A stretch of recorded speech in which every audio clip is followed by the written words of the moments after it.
Hey there, Space Cats. Welcome back to the stream. Welcome back to the cyberpunk future or something. I really wanted to see more of this, of the devil. So let's start episode 1. Why not?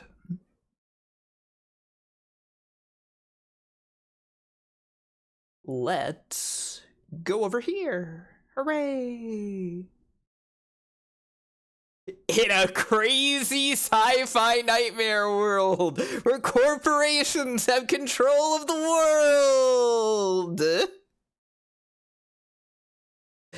Yeah, it's so weird and unlike anything that we would experience in our modern day life. It's a good thing. It's a good thing nothing about this feels familiar. Is it gonna appear on the screen? It's taking a bit to load also, just in general.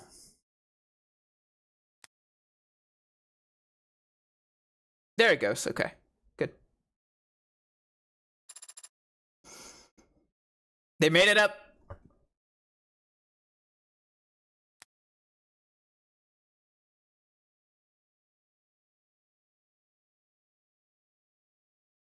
The loading's taking a sec this time.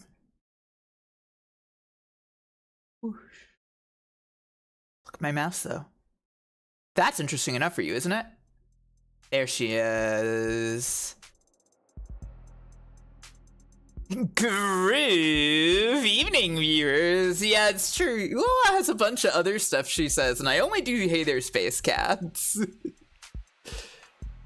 But it's like, I don't know. It's my favorite one, I guess.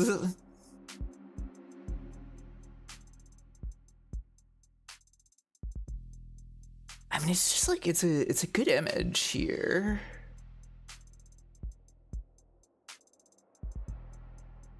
Yeah, hey there, cosmic kitties.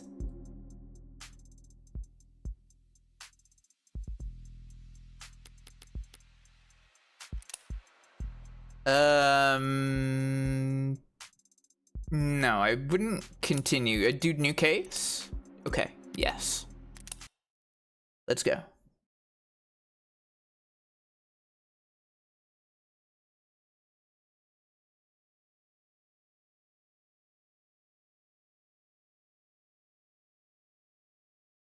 She's so cool.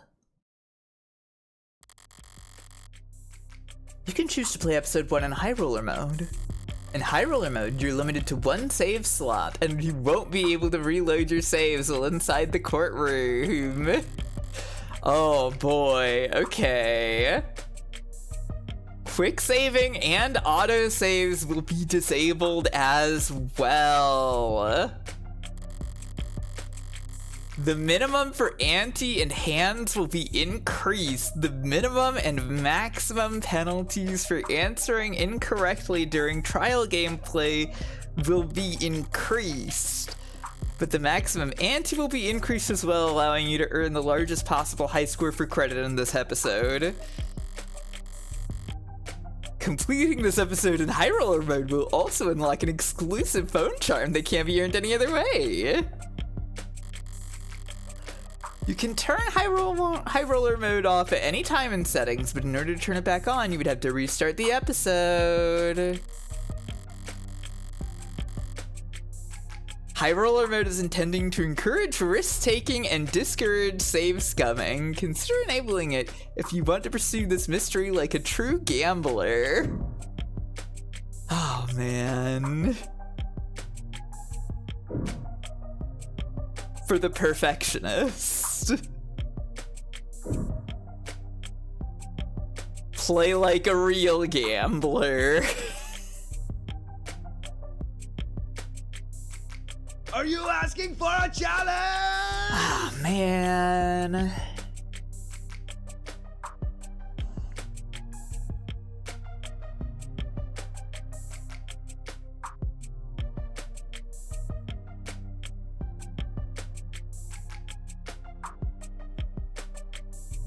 I don't know if I want to do this.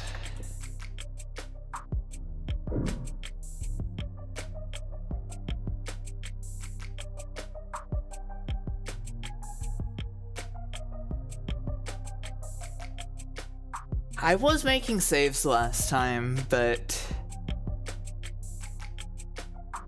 I didn't load any of them.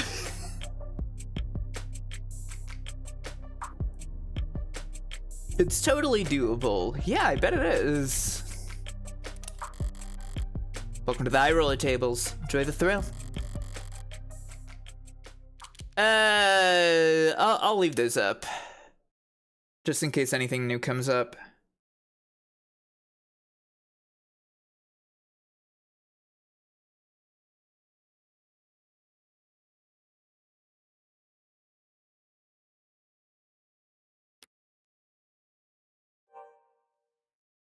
Here's my cool phone with my awesome Emma charm. Listen, I wanted to thank you for coming over. Thank you for coming over. Figures you notice. I don't know who's talking, so I don't know what voices to do. Anyone could tell something's bothering you. You're the first person to say anything. What happened? The police came to see me. In public? No. They wanted to be considerate of my privacy.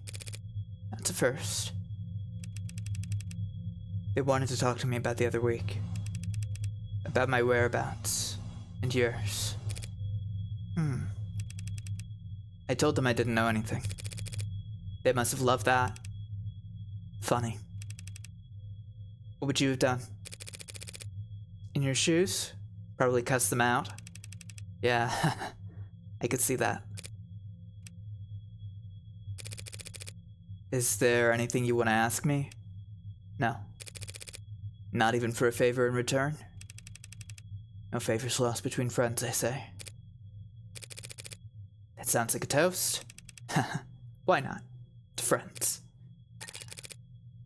I'll raise a glass to that.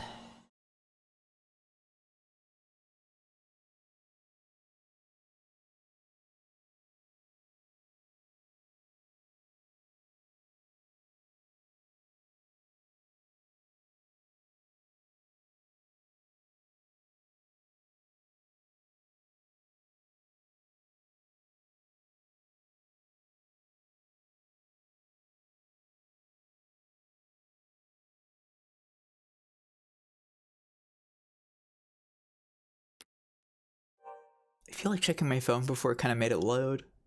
Doesn't seem like it though. There we go. Glass him! Vandalism detected. Incident logged. Recorded at 8:55 a.m. local time. Geopositional data encoded. I could have all citizens in the area. Fuck off, copper! Visuals impaired, facial recognition compromised, pinging nearby opt-ins for corroborating evidence. There always seems to be a lot of police around when you don't need them. Hey, he's lighting up every phone on the block. We need to go now, or what? He'll use his outdoor voice? Or he'll have us pinned down to our dental records before you can say we're Morning, Officer Leo. You look different today.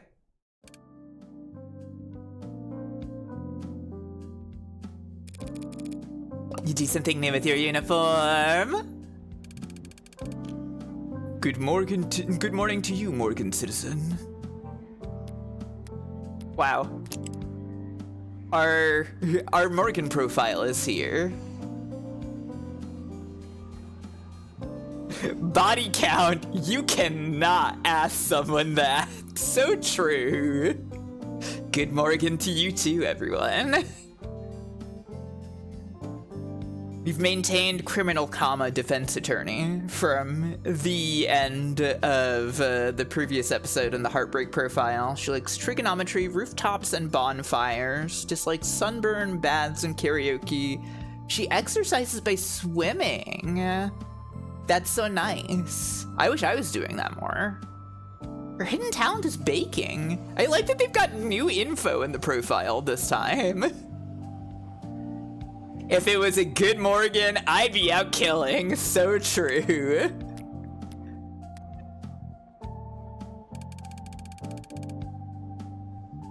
To answer your question, no, I have not undergone any recent retrofitting. If you'd like a more detailed record of my maintenance history, you can make a request for... I've got it. Must be the new coat of paint. You're referring to the act of vandalization that just took place. Unlike the most recent one, Super Cop over here has a new dent every time I see him. Scars honorably earned on the line of duty, scanning the street for jaywalkers and loiterers. Don't worry, man. A report has been filed, and the police are working to resolve the situation. Civil disobedience at this time of day. What's the world coming to? They're just stragglers, ma'am. There was a period of unrest in the area last night. Unlicensed protesting and demonstrating without a permit. God. Well, I hope you threw the book at him. The disturbance was handled, but individual instances of volatility may occur during the next 48 hours as we work to apprehend outside actors. Huh, thanks for the forecast. So does the bleeding stop on its own?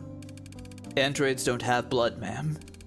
This is just a leakage of oxidizing fluid. My mistake. So you don't need a bandage, I take it. The leakage will dry shortly. With that conversation thoroughly exhausted, I let my mind wander as I wait for the signal to cross. I unfocus my eyes and dull my hearing, sinking beneath the hum of the city street, fading through the lives bustling around me like so much sea foam.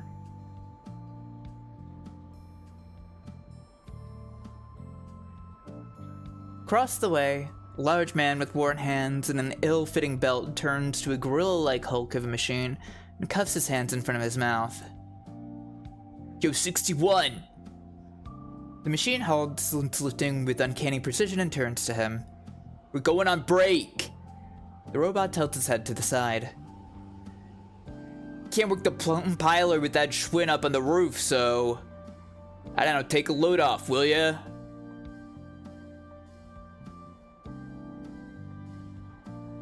Understood, came the over-enunciated reply. The man already walking away tosses a dismissive wave behind him. Yeah, understood. A moment after the man turns the corner, the robot attempts to mimic the hand wave to no one in particular. Goddamn coppers on every street corner. I think I know what a copper is. Oh, I see. I get it. Okay. Derogatory word for automated dependents, particularly when it's licensed by or operating under the authority of the state. That makes sense. Reviving an old term with new context. Interested parties in the automated dependent industries have on more than one occasion lobbied for copper and other terms like it, clanker, chrome down, microchip breath to be classified as hate speech, arguing that anti-mechanical sentiment constitutes an expression of prejudice. Were it considered a form of hate speech, incidents of destruction of corporate property where such terms were used in prior communications would qualify for additional severity and higher fines paid to the damaged party. Under all but the most radical interpretations of hate speech law, however, prejudice can only be directed towards sentient living things, people, animals, or corporations.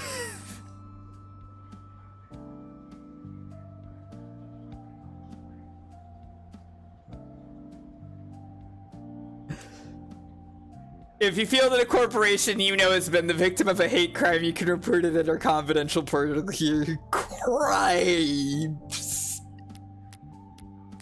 Tears. Crimes.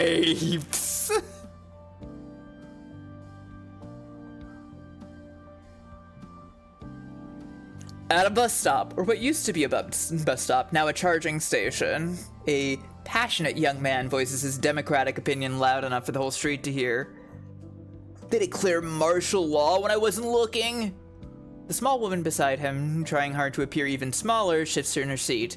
But they're just doing their job, so... Bots don't have jobs. It's the one they stole from us. Notice they don't patrol nearly so heavy in Uptown, even on the worst days. His audience, captive by virtue of sharing the same charging pull as him, shuffles, coughs, and stares even harder at their phones. The woman looks at her knees and pulls her shirt. You're kind of embarrassing me right now. Makes a vague gesture with his hand to indicate he's stepped off his soapbox, and the shoulders of everyone around him relax a centimeter. Oh, now that's just... Woman with exhaustion in her eyes sighs at a hologram floating above her chrome-plated palm. We kind of already know this, but let's see if this is any different. Mods, term that may refer to cybernetic prosthetics, any combination of the above. Body modifications have been seen throughout history across a wide range of cultures. Yeah, this is about the same as the last time, it looks like. Yeah, this is the same. Okay. A rounded, smooth-looking android pushes a carriage behind her. Ellen, walk around the block, get her some air, would you? Apparently this call can't wait, and it's louder than a garbage disposal out here. Of course, ma'am. I'd be glad to. The android punctuates his sentence with a sound halfway between a whir and a purr, which, judging by the coos and giggles coming from the child, seems to have been well received. Robots, holograms, androids, drones, coppers if you prefer. Can't so much as sneeze in this city without a dozen different ads offering you a handkerchief. Is this also the same? This looks... Yeah, looks the same. There's a vocal minority that thinks they're the downfall of civilization, but for everyone else, you're too kind, man. Thank you for your concern. It's hard to hate them when they're so eager to please. Crosswalks give me the okay. Keep us safe, yeah? Have a good day, Morgan citizen. It's a bright, crisp morning in the city. Lights changing, people moving in click-clacking harmony, all smooth as clockwork. If we're in a worse mood, it would all be a bit much. But I went out last night. So I'm feeling pretty refreshed this morning. As I reach the other end of the street, I pivot lightly and give Automated Dependent Assistant Officer L30 my best impression of a salute. Thank you for your service. She went out last night. How lovely! Yeah! And of course he creaks at a mirrored response. No sense of sarcasm, the poor bastards. But I didn't come all this way downtown to poke fun at the only happily employed class in human history. No, I came down here to make an important purchase. Today I'm going to buy a gun.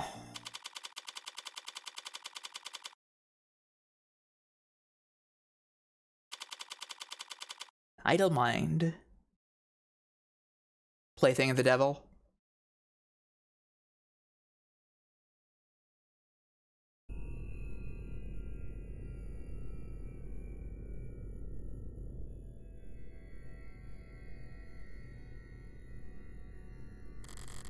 No staff around, but the lights are on. Should I have knocked? Sup? Desk personality setting 6, the cool one. Let me know if I can help you with anything. I've probably forgotten more about firearms than you're programmed to remember. I bet you can! I recently acquired a license to carry concealed. Nice. Are you in law enforcement? Do you shoot for sport? Business or pleasure? Neither. May I ask why you're looking to carry concealed, ma'am? Oh, you know, assault with a deadly weapon, cruel intent, that kind of thing. Some of my clients live in very rough neighborhoods. Even in broad daylight, coming down to lower wards for house visits can be... I see, you're a lawyer. So I guess you could say I'm in the market for self-defense. We have a wide selection of options for self-defense and a variety of sizes and calibers with spread and PA fire options available. My bad. PA stands for pseudo-automatic.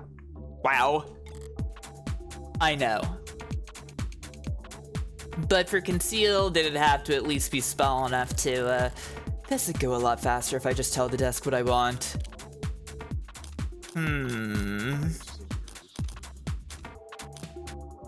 Let's be patient.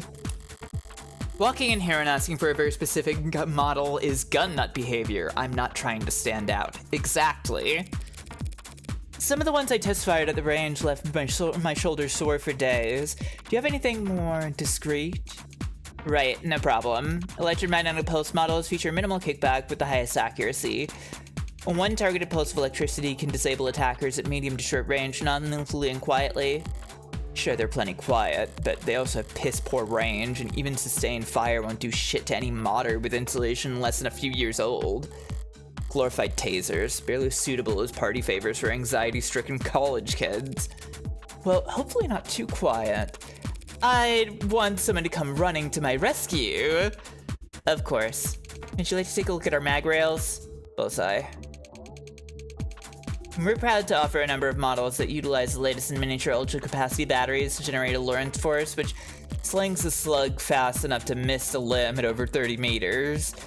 I'm guessing slang for shoot, destroy, kill, especially against living things, means to shoot or to kill that originates from the bloody spray produced when a modern firearms projectile makes contact with living tissue. A gun that size could miss a crowd from 100 meters even if you were aiming. Awesome. And it's safe? Of course, ma'am. My bad.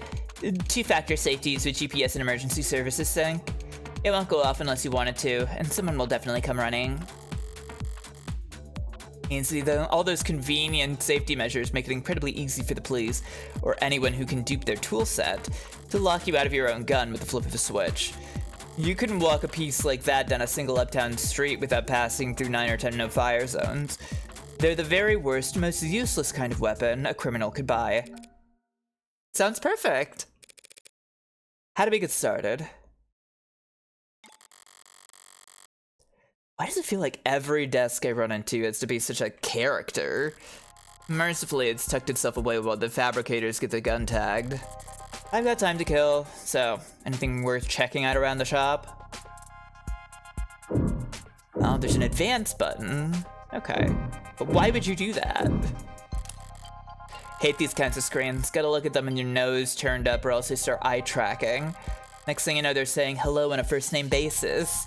But I've got practice with this sort of thing. I can skim the headlines at least. Why, the 12-6 work week gives us more free time than ever. Oh, man. I'm 14 and I tried dating a smart UI. It made me the happiest I've ever been. How term limits are anti-democracy. Woof. Transfusion from warm android saves soldier's life. That's one hell of a headline. The Animate 16 wasn't selling well before, I'm sure by now it's... Let's see...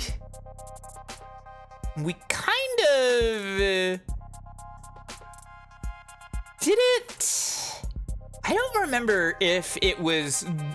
I feel like I remember a joke like this before, but yeah. The Animate 16 is the latest Android produced by Noble Electronics, and we think it's the greatest machine the world has ever seen. Boasting a battery life of over 154 hours with patented soft touch digitation, remarkable tenderness and sensitivity, and the uncanny charm you come to expect from us, we're sure that your Animate 16 will be the best purchase you make this year, and you'll never want to go back out in the cold.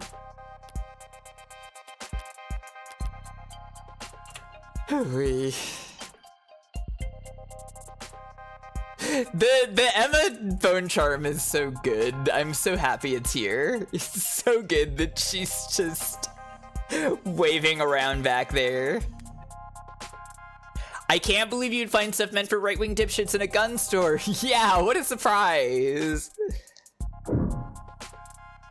Let's see, what else we got around here? Some kind of news program playing on the screen. Most public places are too scared to put on any channel with content more political than the smiling micro apartment flippers. But this is a gun store after all. Power is always political.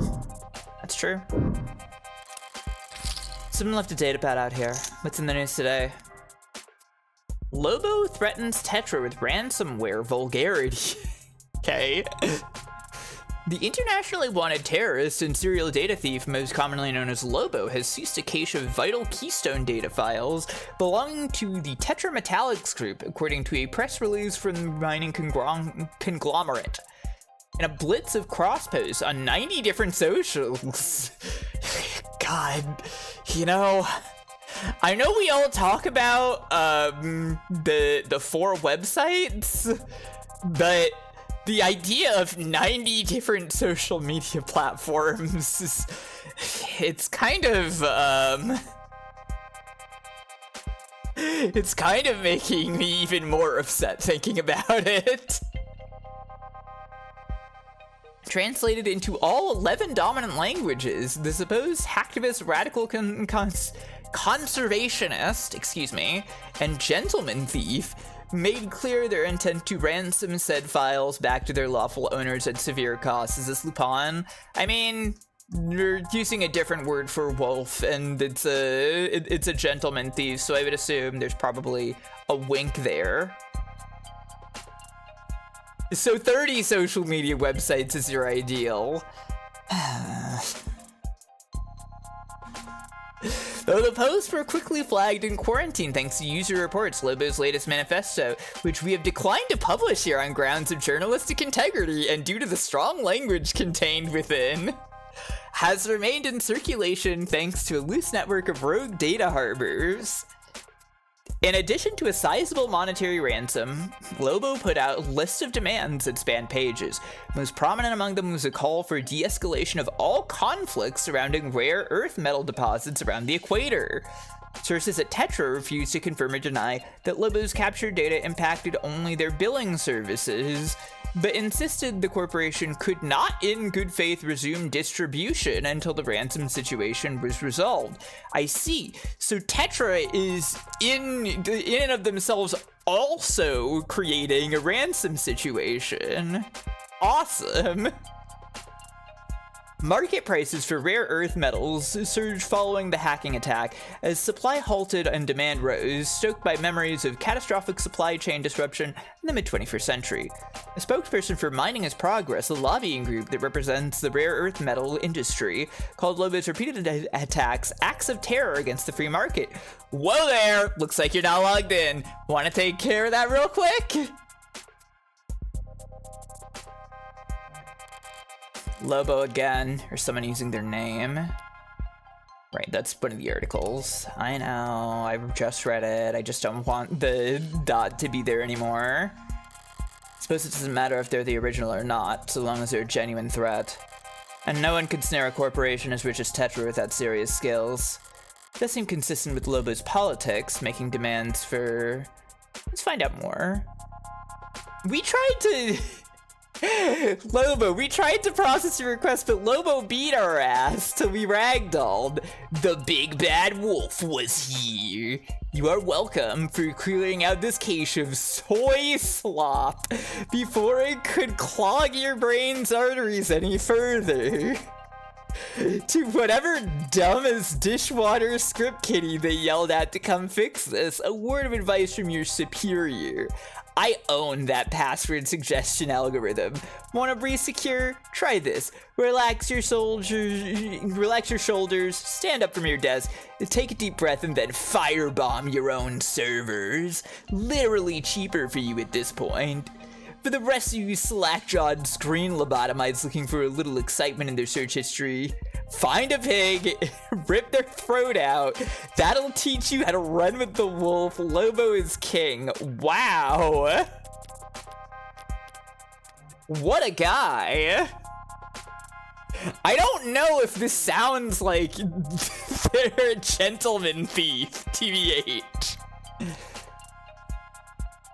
That's normal. Making demands for... Welcome to die.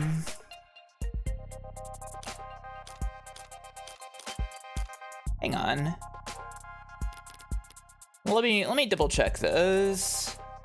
I mean, he is demanding ransom money, but he's also calling for the de-escalation.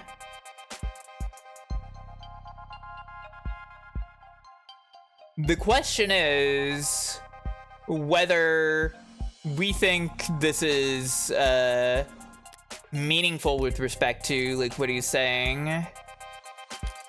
I do think, since she mentioned that it's consistent with his politics, I'll say de-escalation. It's not the first time Libby's voiced their displeasure with the decades-old simmer of conflict around the tropics, but unless the rare earth metals powering all our batteries and fueling all our pretty little androids are suddenly made a lot less rare overnight, I doubt the state will stop taking an interest in those regions' politics anytime soon. Yeah, well...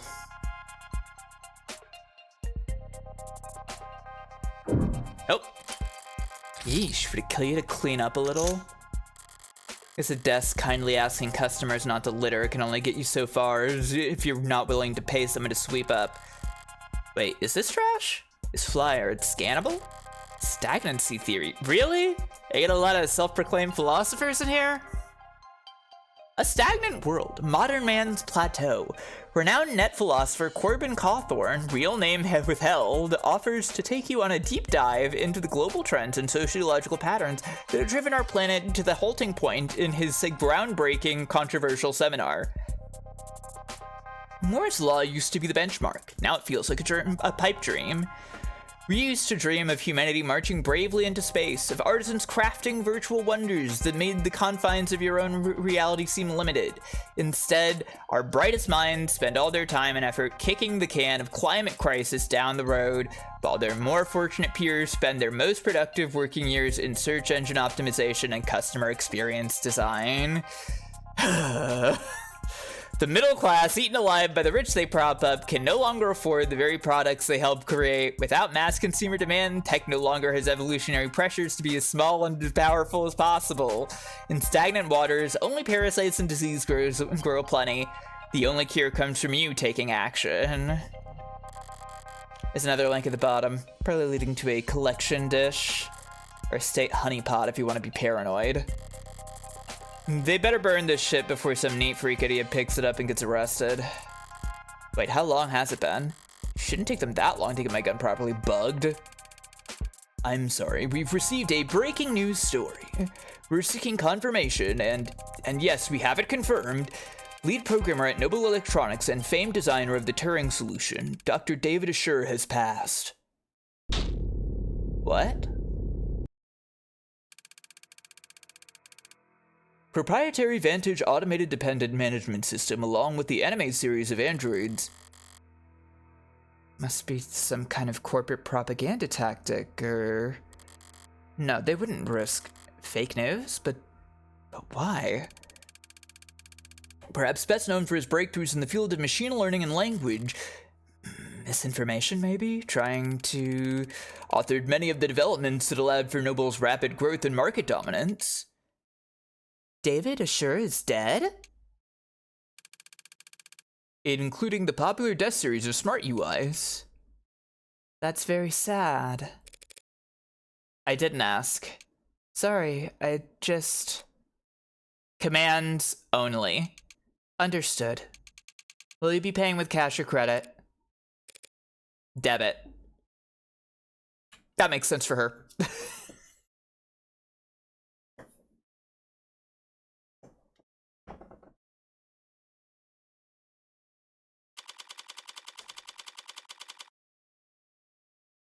Interesting. The gun was light. Lighter than I expected. A real gun should always be heavy, greater than the sum of its parts. That's one of the things I like about them, their weight. Like they're anchoring the world around them. Like they're a fixed point in time. Like everything else is just relative to them, either closer or further to the end. I'm starting to feel bad for the ads. I was feeling bad for the ads in episode 0. They got a bad situation going on there. I would have liked something heavier during that walk back to my apartment. I would have liked to have something to feel far away from.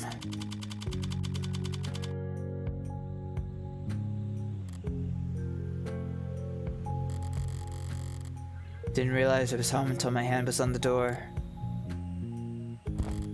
What is this? What am I doing? Yeah, I like that she's a gun freak, but can't look like a gun freak because it's very suspicious, yeah. What am I doing? Fumbling in my pocket for my lighter. With the lion on it. It's Griever. Golden, polished, tastefully ergonomic, and fine and expensive. And a good lighter. It was a good gift. I kept the card, didn't I? Here it is. You're the only smoker in my life. I know gold's a bit much for your personal style, but they don't make a lot of these anymore. Believe it or not, the only other people who share your vice are stuffy old men with bad, expensive taste.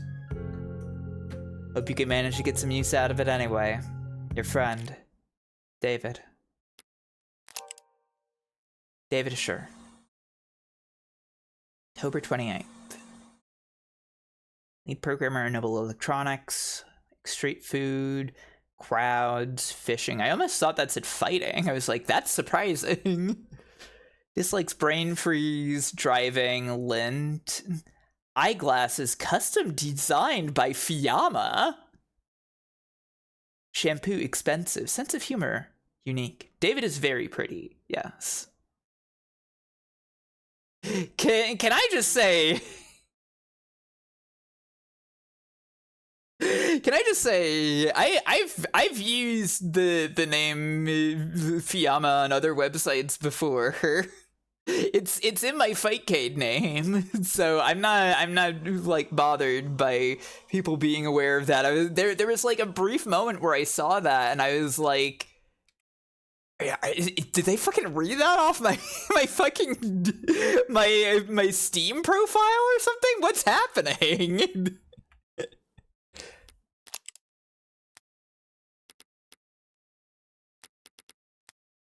Put the notification away, please. The news might have more information by now. Or not. Looks like the note's full of copy-pasted statements from Noble. Auto-edited montages, ill-fitting quotes.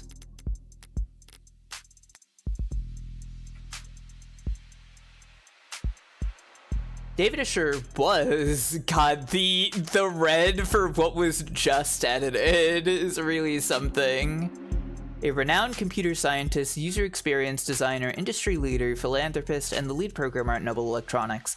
He received worldwide recognition for his postgraduate thesis on intelligent pragmatic linguistic weighting, body of work which would come to be known as the Turing solution, excuse me.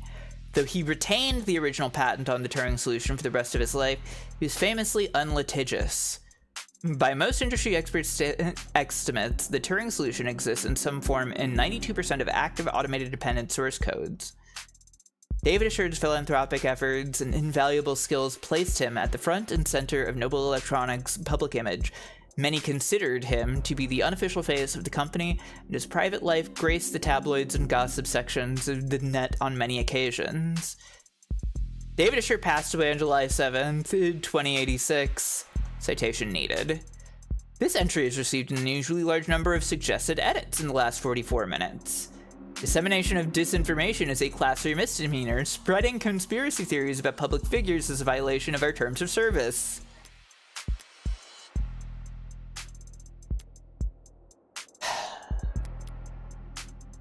It's very well accomplished. The red edits are that's very effective. Reactions to the news from every micro celebrity under the sun. Their raw, authentic emotion brought to you live from all the car seats and bathroom mirrors of the world. There's nothing about his death, not even a time window. Did he die this morning? Was he found dead in his bed? So are we pretty sure she didn't kill David? I think she didn't kill David given her reaction. She is aware, like, it's not like this is a situation where she's not aware of who she kills. You know? This is one. This is one where she did not. I don't think. No. Has he been dead for days while Noble's just been waiting for the right time to let it leak? Did he die last night while I was out screwing around? A phone call?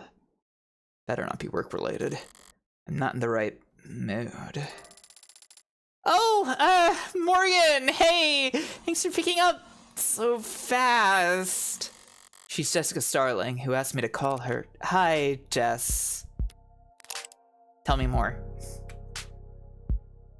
June 24th. Executive assistant at Noble Electronics. Likes dancing, buying shoes, reselling shoes. Dislikes hangovers, soft mattresses, machismo. I'm with you there. Charm point, her earnest smile. Relaxes by bar hopping and lower wards. The best at reading the stock market. She loves stock market.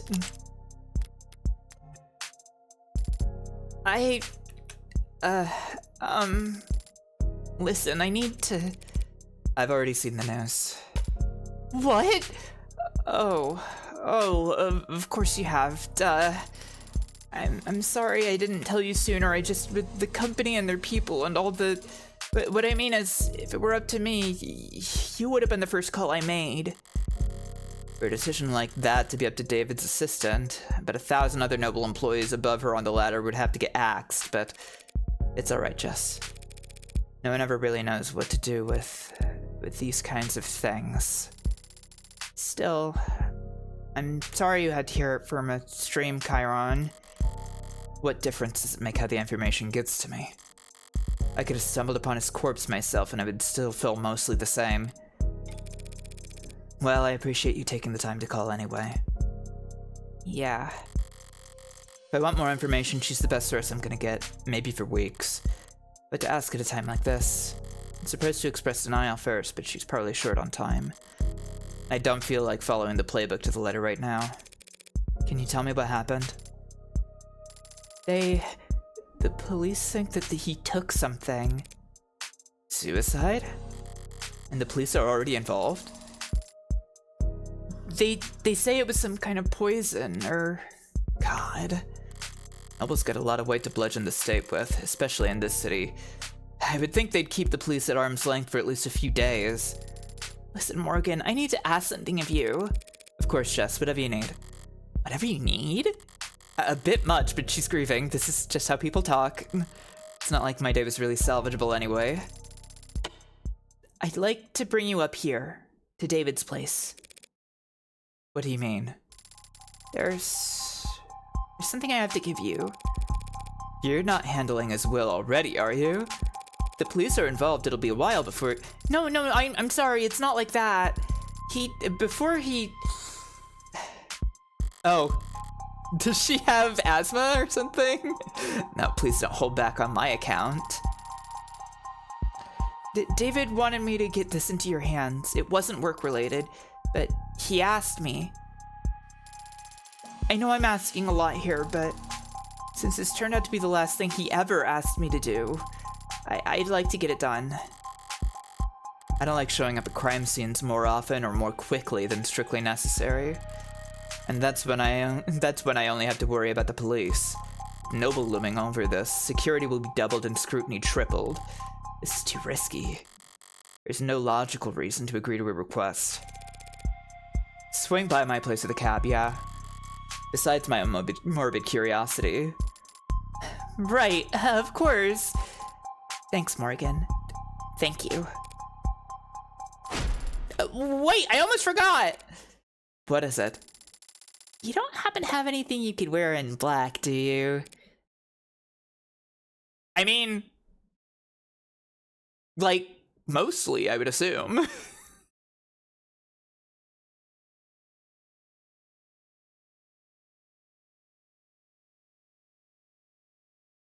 Like, I guess she wears the white top with her regular outfit, but, like, it's mostly black.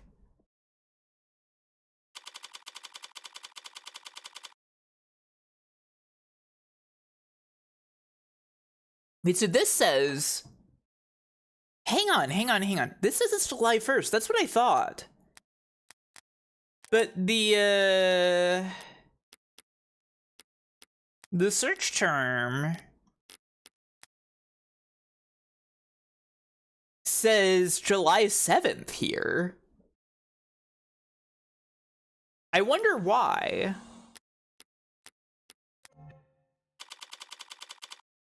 In transit. The autocab hums a synthesized purr as our on-ramp merges onto a canopy superhighway, steadily and suddenly all at once. Not much super about it, but it does cast one hell of a shadow. The canopies always felt very arts and crafts to me. Cobbled together, always added on to, never finished, never planned. It's clearly taken a lot of time and effort to make, but the end result's still ugly. It feels like it could fall apart at any moment. You okay, Morgan? You look a little carsick. I'm fine. I was just inner monologuing. Thanks for asking. And if I ignore her text, my God, I have such a hard time with certain sounds. I feel like texts now. She'll just send more later. Which? Hey, Freckles. Saw your friend Ashura on the news. RIP. Thank you for trying to be sincere. Worth a shot. We all have our strengths. God damn, you are one passive-aggressive little girl. No, this is not Emma. There's no way this is Emma. For one thing, Emma's glasses are round.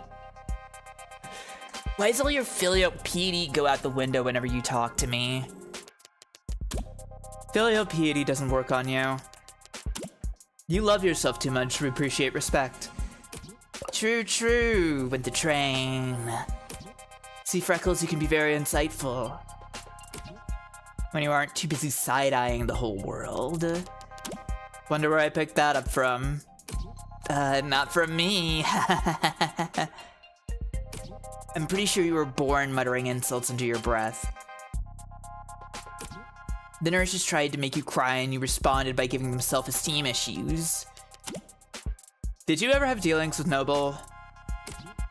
10 out of 10 shift in the convo. Subtle as a car crash. Subtlety doesn't work on you either, but might. If you were good at it. Is this her mother? I'm trying to remember what filial piety means.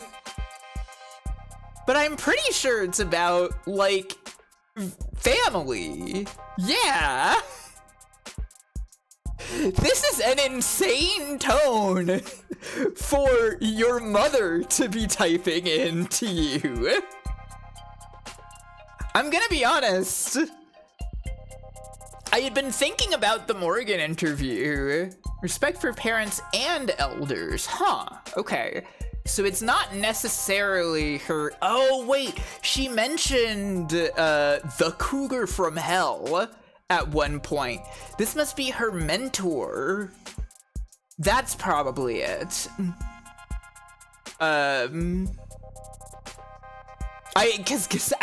What I was going to say is that I have been thinking about how she jokingly said in the interview with her at the end of episode 0, she jokingly said that her parents called her the tumor, but also that she got presents on both her birthday and Christmas, even though they're right next to each other.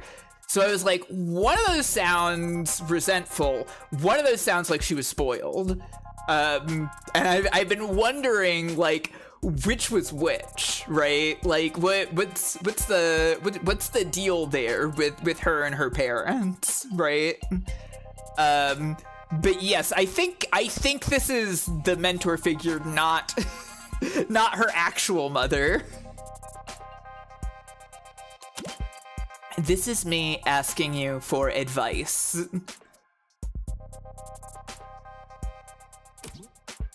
Okay. I guess this never sunk in. Because you spent most of your apprenticeship asleep. Okay, yeah, there we go. Mom being the lowercase tap chat and the kid being proper capitalization is like, that would be one hell of a dynamic. I feel like that's gonna happen some generation though. Like, that's how we're doing it. So like, what if the kids of some of these kids end up being the capital letters and punctuation texters as like rebellion or something, right? But my clients were all celebs, the rich and famous. I didn't have that many dealings with the Megs that owned their likenesses. Is it really that different? Plenty. Celebs don't like people seeing their dirty side. So they pay smart people like me to clean up their messes. But Megs don't like people seeing them at all, period. And also, Megs are a lot more lively when it comes to yang. Gross. Hard workers with a lot of stress to vent. Stop. Do you have any actual help to offer? Truth be told, I did have this one run-in where I got shit deep into corporate intrigue. Why? Because I got caught up in the of Life 45's poster girl. God damn it! Awesome! Hard worker. Imagine getting to this part still thinking this is her mother. That would be horrifying. A lot of stress to vent. Glad to know I can always reach out to you in my time of need. I'm gonna let that slide because I know you're in mourning. Look. Corporate types are all a bunch of paranoid drug addicts, huffing glue and playing roulette on their phones, while fantasizing about stabbing everyone else in the meeting to death. So you don't expect them to play nice just because Sure was your pal. I mean, it sounds like Margaret will fit right in. I mean, I don't know about the glue part. My actual advice is, get whatever you're owed. Then get out of there fast as fuck, boy. That's a beautiful thought, Auntie. I mean it. Corporations prefer Viking funerals. What's a Viking funeral? A dignified ceremony where the body is sent out to sea on a boat. Then, they set everything on fire and sink the ashes to the bottom of the ocean. Try not to linger, Freckles. You don't want to be stuck on board when they start knocking their arrows. Thanks.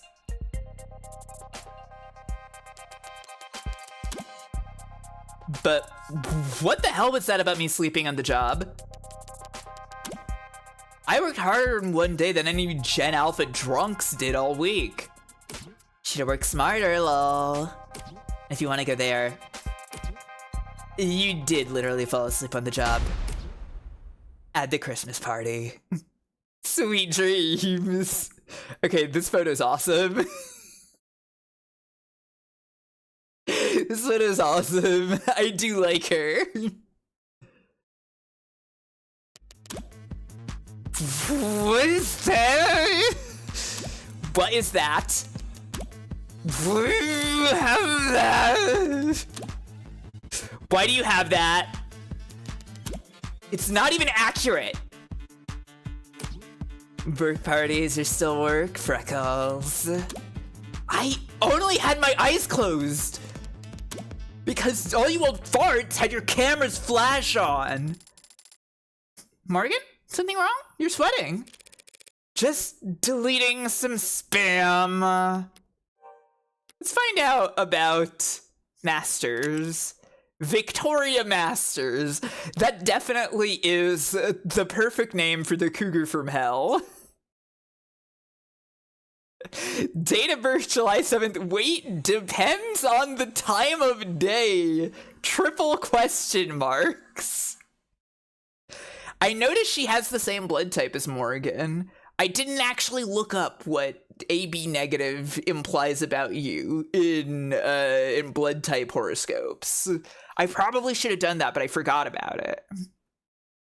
Occupation: lawyer to the rich and famous, semi-retired. Likes handsome men, pretty women, expensive liquor. Dislikes clinging people, prudish people, flying commercial. Oh. I had a moment there where I forgot that commercial was a type of, like, airline class. And I was like, what do you mean flying like a commercial that flies? What? Jewelry 24 karat, age difficult to verify. She hates airplane with banners. Yeah. Smokes cigars, Death 13 cigarettes, and other adult stuff. Great.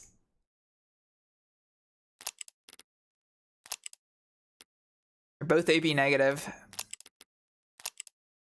O negative. O positive.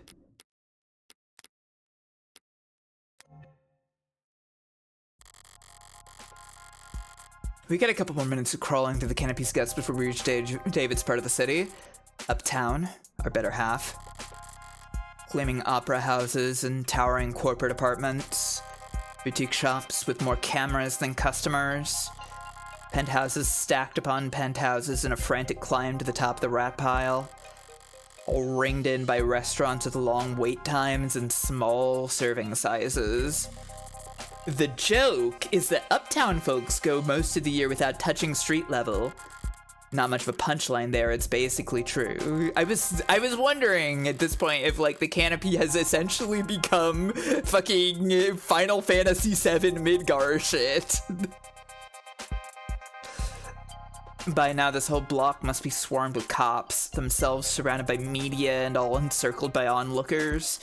I could try and enjoy these last few moments of calm, but if the storm's coming either way, I'd rather use this time to try and find my footing.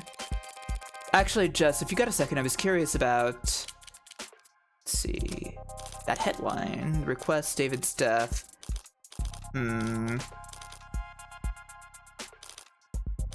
Let's start from here. Remind me, how many years did you and David work together? Oh... well... I started with the company about 4 years ago. They offered me a temp contract when I was graduating. Noble Electronics LLC... down 2.58% today. Yeah, I guess this would be a bad stock day for them, huh? Better known as Noble Electronics, or simply Noble's fastest growing automated independent corporation in the globe. I think we read this last time as well. They are a huge deal. They've got the warm body androids now, yeah. I hope nobody minds that I'm skipping over the ones that I'm pretty sure we've read before. I was put in HR right in the middle of a hiring bust, so I spent 2 months in the Warrens. We're basically doing the same pose right now. Then an aptitude test got me fast-tracked to mid-low management. Sorry, Warrens? Oh, that's just what we called the company dorms back then on account of all that. We're basically doing the same pose right now. What's going on here? Well, the people. Ah. Packed in there like rabbits. I see. Plus it was underground.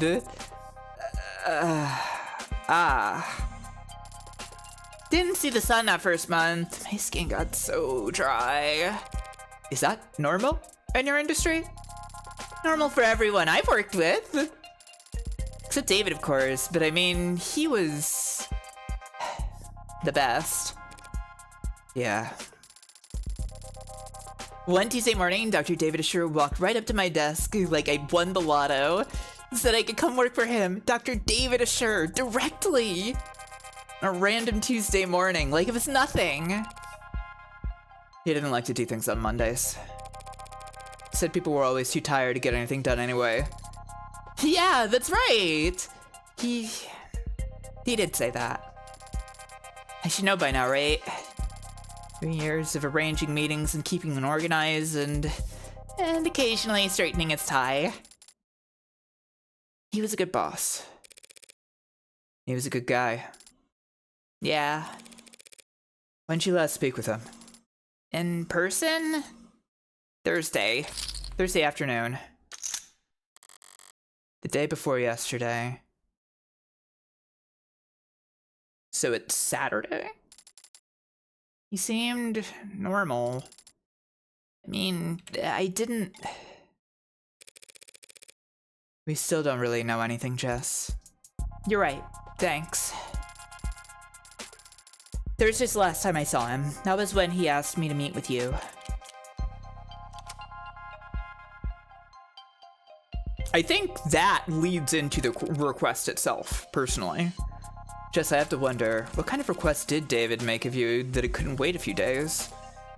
Right, of course. He asked me to give you something. Something? Is she trying to build suspense? Right, it's just, well, I don't know exactly what it is? You have no idea? He asked me to give you the contents of his safe. Are we headed to the bank then? No, see, he has this private safe in his basement? Maybe you've seen it. Well, I say safe, but it might be more accurate to call it a storage locker or a false wall.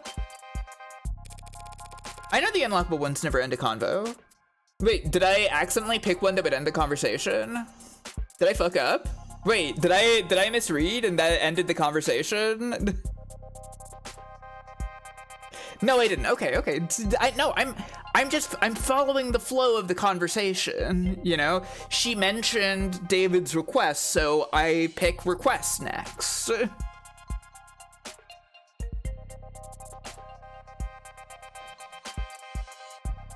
And all he told you was that he wanted me to have what's inside? Right. He was very clear about that part. Your eyes only, straight into your hands. Handle it in person, he said. Strange. This is all pretty analog for someone as technically gifted as David. Coming from anyone else, they'd call it paranoid, but David was never paranoid. Even when he had every right to be. If you wanted this handled a certain way, it must be for a good reason. I want to hear about the headline. I saw that headline, by the way. The one where your worm android saved that soldier's life. Oh yeah, pretty feel good, don't you think? So folks at the company must have been in high spirits lately, I take it. That's what I thought when I first heard about it, but I don't know, maybe upper management's never happy? Because they're still just writing sales harder than ever, pushing the traditional consumer markets. I thought they'd start building a pitch for Congress the day that story dropped. A big patriotic campaign telling everyone why we need a contract for warm androids in the military. But I haven't heard about them moving staff around for anything like that. Maybe it's all above my pay grade. All the corporate power and money in the world, and they're still just such joyless assholes that they won't even celebrate their victories. I'm guessing you've already been to his place. Yeah, it's a real mess over there. It's that bloody? Oh god, no, not that kind of mess. I just mean, with the cops stacked on the media, stacked on the lawyers, each of them with their own network of drones and all their droning. It's very, it's a very high productivity atmosphere, is what I mean. When were you able to get over there? Well, I got a call from legal late last night. They weren't exactly delicate in breaking the news to me last night. They said they needed my help sorting through all his, well, you know how he left things organized sometimes. He's been dead since last night and they've kept it under wraps that long? I know there are a lot of powerful people in his circles, but to stop it from leaking for over 12 hours? That seems like more than just your typical powerful people trying to control the narrative. Seems more like there's something they're actively trying to suppress. So you found out last night? Right, last night. Oh god! I'm so sorry, I should have told you as soon as I found out. Really, it's alright. Did you see anything? No, I still haven't actually seen him at all. He was airlifted to the hospital ASAP, and that's where he passed, so... But, well, I didn't get the impression that the cops had been there that long. Not compared to the lawyers. They and the rest of the company people seem pretty entrenched. Noble set up camp before the police even arrived. So, what time would that have been? I guess he got there around 9 p.m.? Yeah, because at 9:15, they switched my phone to silo mode and I got locked out of everything by my work stuff. Except my last blah at 9:13, see? Gonna expire whoever put me in heels this morning. It me! Oh my god. The fucking expire as they're like unalive. God! They can do that to your phone? Lock you out of social media? Of course not. Well, unless I'm on the clock, or off the clock, but on company property. Then they can remote all my tech, yeah? How convenient. So if I got in at 9 p.m., I guess the rest of the company people had been there since 8:30 p.m.? I hadn't been there for more than a few minutes before the mood changed. Word about the hospital declaring him dead had started to leak. I see. He died after he reached the hospital.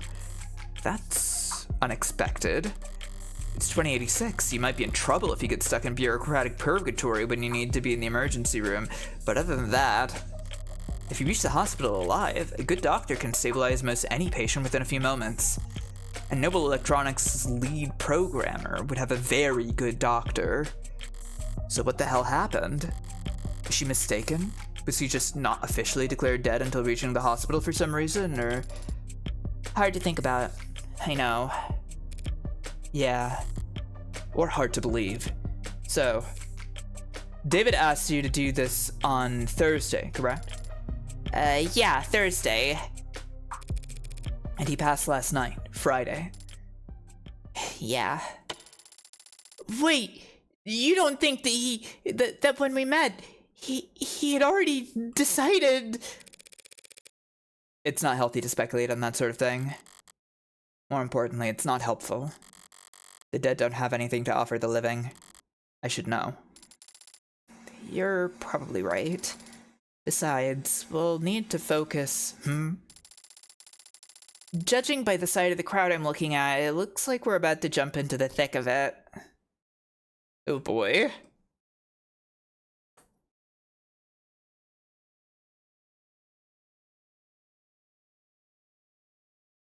I actually think I need to get up for a second. So I'm gonna put up the phone, and you can watch Emma dangle about, and I will be right back, okay? Whoosh.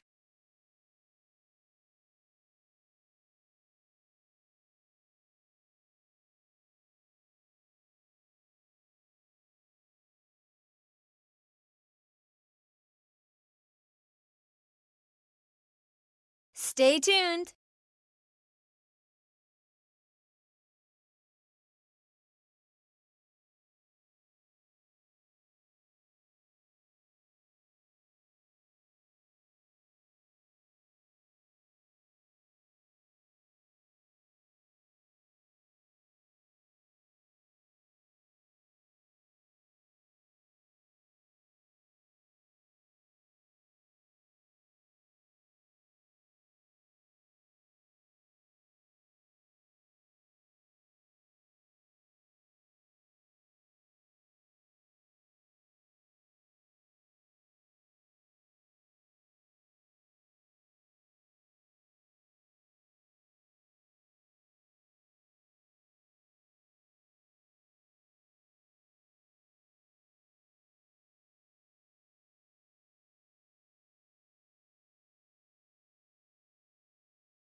Hello.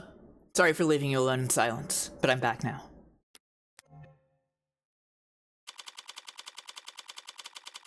Mobile Employee Housing Building, Platea. Lobby. I thought there were a lot of police here before. Maybe too late to ask, but you're not bad with crowds, are you, Morgan? She's kidding, right? It's downright airy in here compared to what we just waded through. Wide eyes and clenched fists, heads peeking over the shoulders and around signs, police both mechanical and warm-blooded, closing ranks with holograms and quick-set wires to draw a severe perimeter. While protesters, mourners, fanatics, and busybodies shuffle about the edges of the police line, the heat of their panicked anxiety washing over. Who the hell were all those people? Well, there have always been people with strong feelings about our products. Androids step forward into the mob, gently, firmly, unfeelingly parting the human tide. Most of them with official police branding, but a few remotely deputized consumer models emerge from the crowd to join them. All of them built by Noble. All of them built from David's code. All of them standing vigil outside his tomb. This is all technically company property, isn't it? Yep, David had the penthouse all to himself, but every other floor's tenants are Noble employees too. Not an uncommon arrangement in Uptown. Work at Noble, rent from Noble. Wave hello to your Noble neighbor in the morning and make sure to request a spot in line at the official company crematorium. They don't actually do that last part, I think.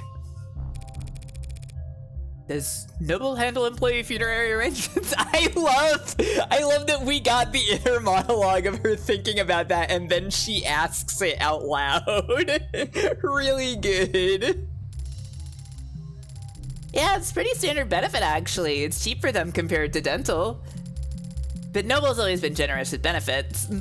Work hard and the company will have you set for life. And after.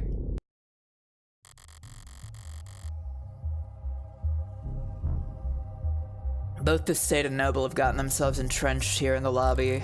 Security and damage control and PR and liability. Everybody just glad to be working. I'm feeling a little overstimulated. Any chance we can just skip all these checkpoints? No, absolutely not. So, who do we need permission from? The cops or the company? My request went through, so we should have the go-ahead from both at this point. We won't need to go near the actual, is it still called a crime scene? If it's not technically a crime? I don't want to think about how many suits Noble's paying to debate that very question right this very instant. David's vault is in the penthouse's basement. But we can't get to it from these ground floor elevators. We'll have to ride straight up to the rooftop veranda, walk in his front door, and then head down. If Jess says we can do all that without stumbling across where he died, then... Okay, so if we just flash my ID card at any problem that comes up, including him.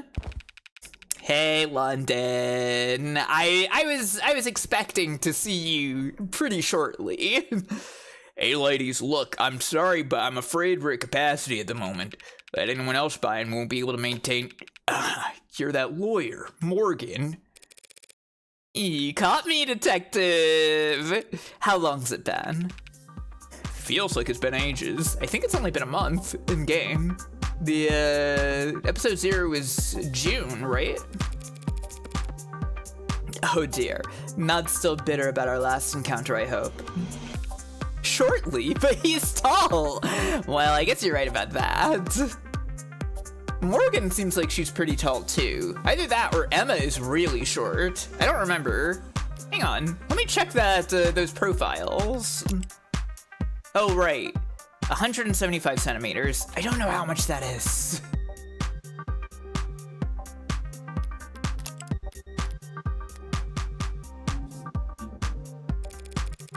I don't see the Spunky Run around. Is she taking a mental health day to preserve that unflappable charm? 69 inches. I don't actually know how to... It's 5 foot even? Really? Wait, so she's not that tall? Oh, 5'9". Okay. No. I remember it's 69, but I don't remember how much that translates into in feet.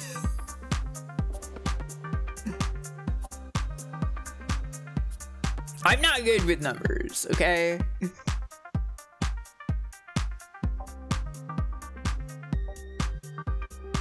Detective Reyes is around. Oh, why? You miss her that bad? I've had blind pimples that were more endearing. You two know each other? Jess Starling meet Homicide Detective Kasim London. Would they change up on this? May 5th. Homicide Detective First Class. Likes fall colors, morning air, and dimples. Aww. Dislikes touchscreens, cheap earbuds, white rum. Yeah. Cats or dogs, both. Good at coming up with nicknames. Bad at remembering birthdays. Interesting.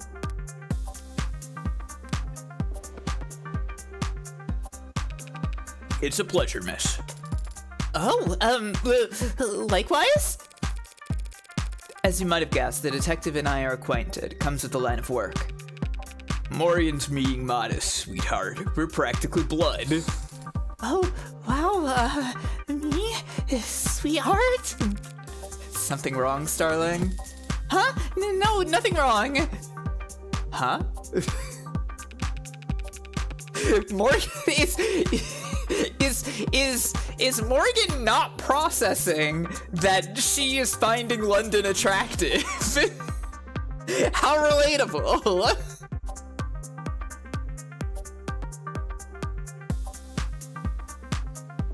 Stay away from her! Get a job! That's right. You are not putting the moves on Jess, you cop. But close as we are, I still can't just let her walk in off the street and onto the scene of an ongoing investigation. Even Noble's lawyers had to play by the rules today. Play by the rules, so there is a game afoot. What makes you assume I'm here in a professional capacity? You're a criminal defense attorney and we're at a crime scene. Call it an old man's intuition. Good detectives don't rely on intuition, though, do they? They rely on evidence. Oh, I don't rely on it, don't worry. I just need to lean on it every now and then, when my back acts up. Oh, cool. Guy gets a bit of gray in his hair and thinks it's a free pass to act like a goddamn cowboy.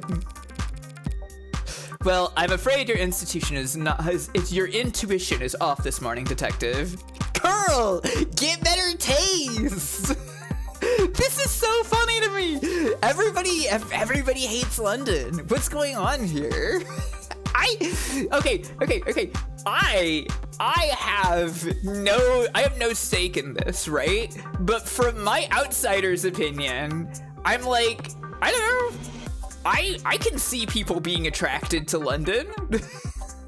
I can see that somebody would be attracted to London. It's not me, but I can see it happening. But I guess the bad taste is the fact that he's a cop, right?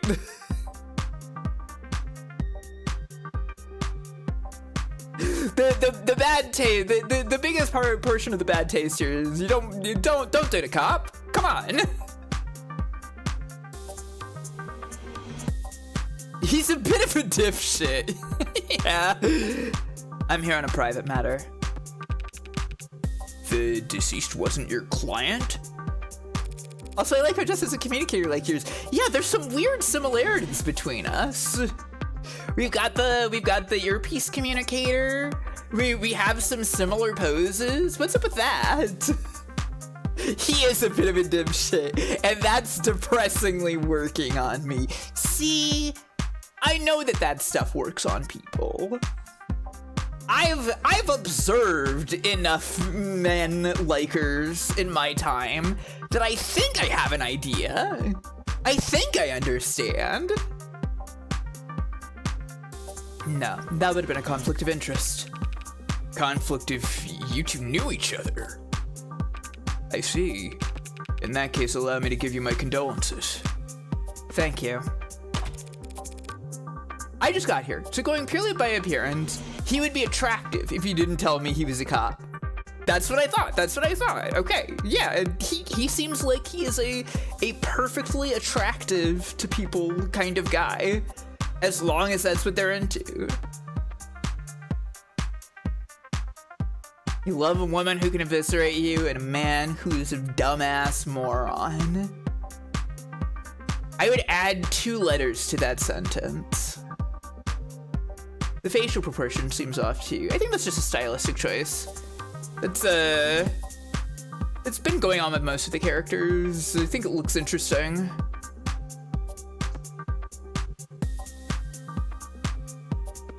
Yeah, the eyelash situation is really good. I really like how this artist does the eyelash situation. What I could really use is a bit of your help. You sure rally fast. Jess? But, right.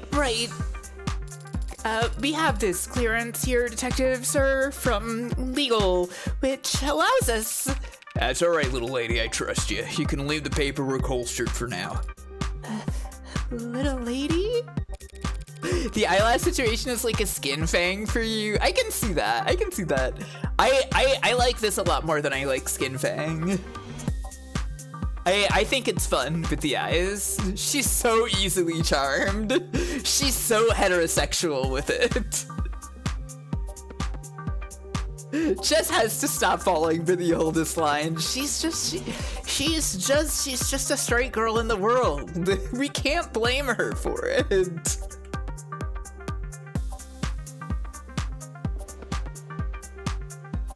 We aren't here for David, really. We won't be setting foot anywhere near her. Maybe they're new to her. Maybe it's so retro it's fresh. Yeah! Staging area, detective. All right, why not? She gets drunk and reads fanfics and says, God, I'm so hetero for this character. So far, yes, I am getting the vibe that Jess would say that. I am absolutely getting the vibe that Jess might pull that one out. Intersectional feminism means we have to respect cis women too. Now, hey, we don't know that yet. She could be trans and heterosexual.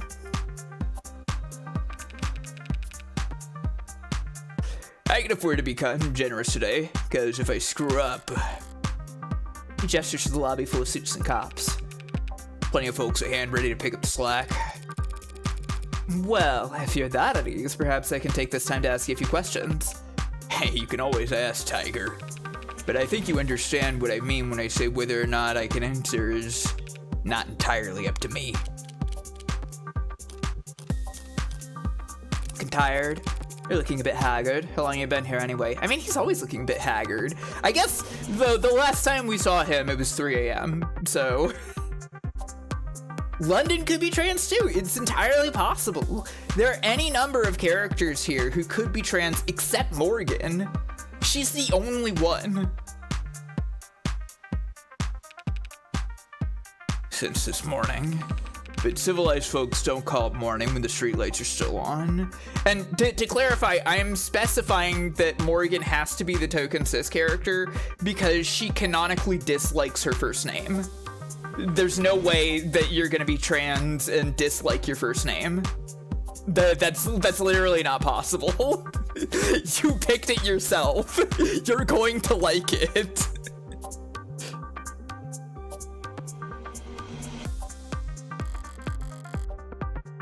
Even if he got here around 1 or 2 in the morning, it still means homicide wasn't brought in until hours after Noble had the lay of the land. My sister in Christ, you picked the name! It would be really funny. It would be really funny if like Morgan was like an early transitioner or something, and she's just like, ugh, Evangeline, I was so cringe or something. But I doubt it. I kind of doubt it. I can't imagine. I can't really imagine doing that and just deciding that you hate your name once you grow up or something. I don't know. It could happen, I guess. That means homicide wasn't brought in until hours after Noble had the lay of the land. Yeah, and you could just change it again. You're trans, you know that, right? Like, the thing is that cis people don't know you can do that. Trans people do know you can do that. And she's a lawyer, so like she double knows she can do that.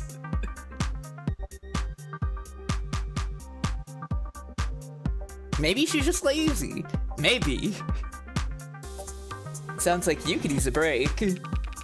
I could use a retirement package. Hey, you're a lawyer, right? According to all my business cards. Think I can sue for elder abuse? Not that kind of lawyer, sorry. You would lose, though. I already regret asking. Why'd they get a homicide detective losing sleep over this anyway? A man is dead, and he wasn't killed by fire, a vehicle, organized criminals, or disinformation. As far as we know. How do you, well, okay, actually, I was about to ask, how do you get killed by disinformation? But you can be killed by disinformation. Dude, you're like 42, settle down.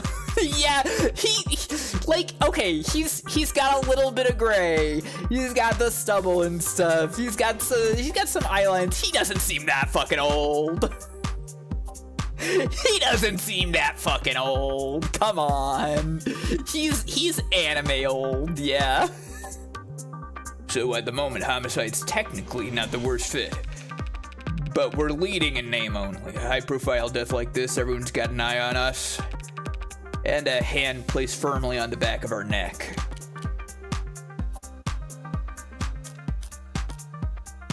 Let's talk about cooperating. You boys and Noble all getting along with each other, sharing your toys. Some of the younger ones are bristling, but I always play well with others, counselor. I imagine he's referring to Reyes. Meg, derogatory slang for mega corporation or one of their employees. Interesting. Meg is a derogatory and hateful term used to refer to so-called mega corporations or anyone who works for them.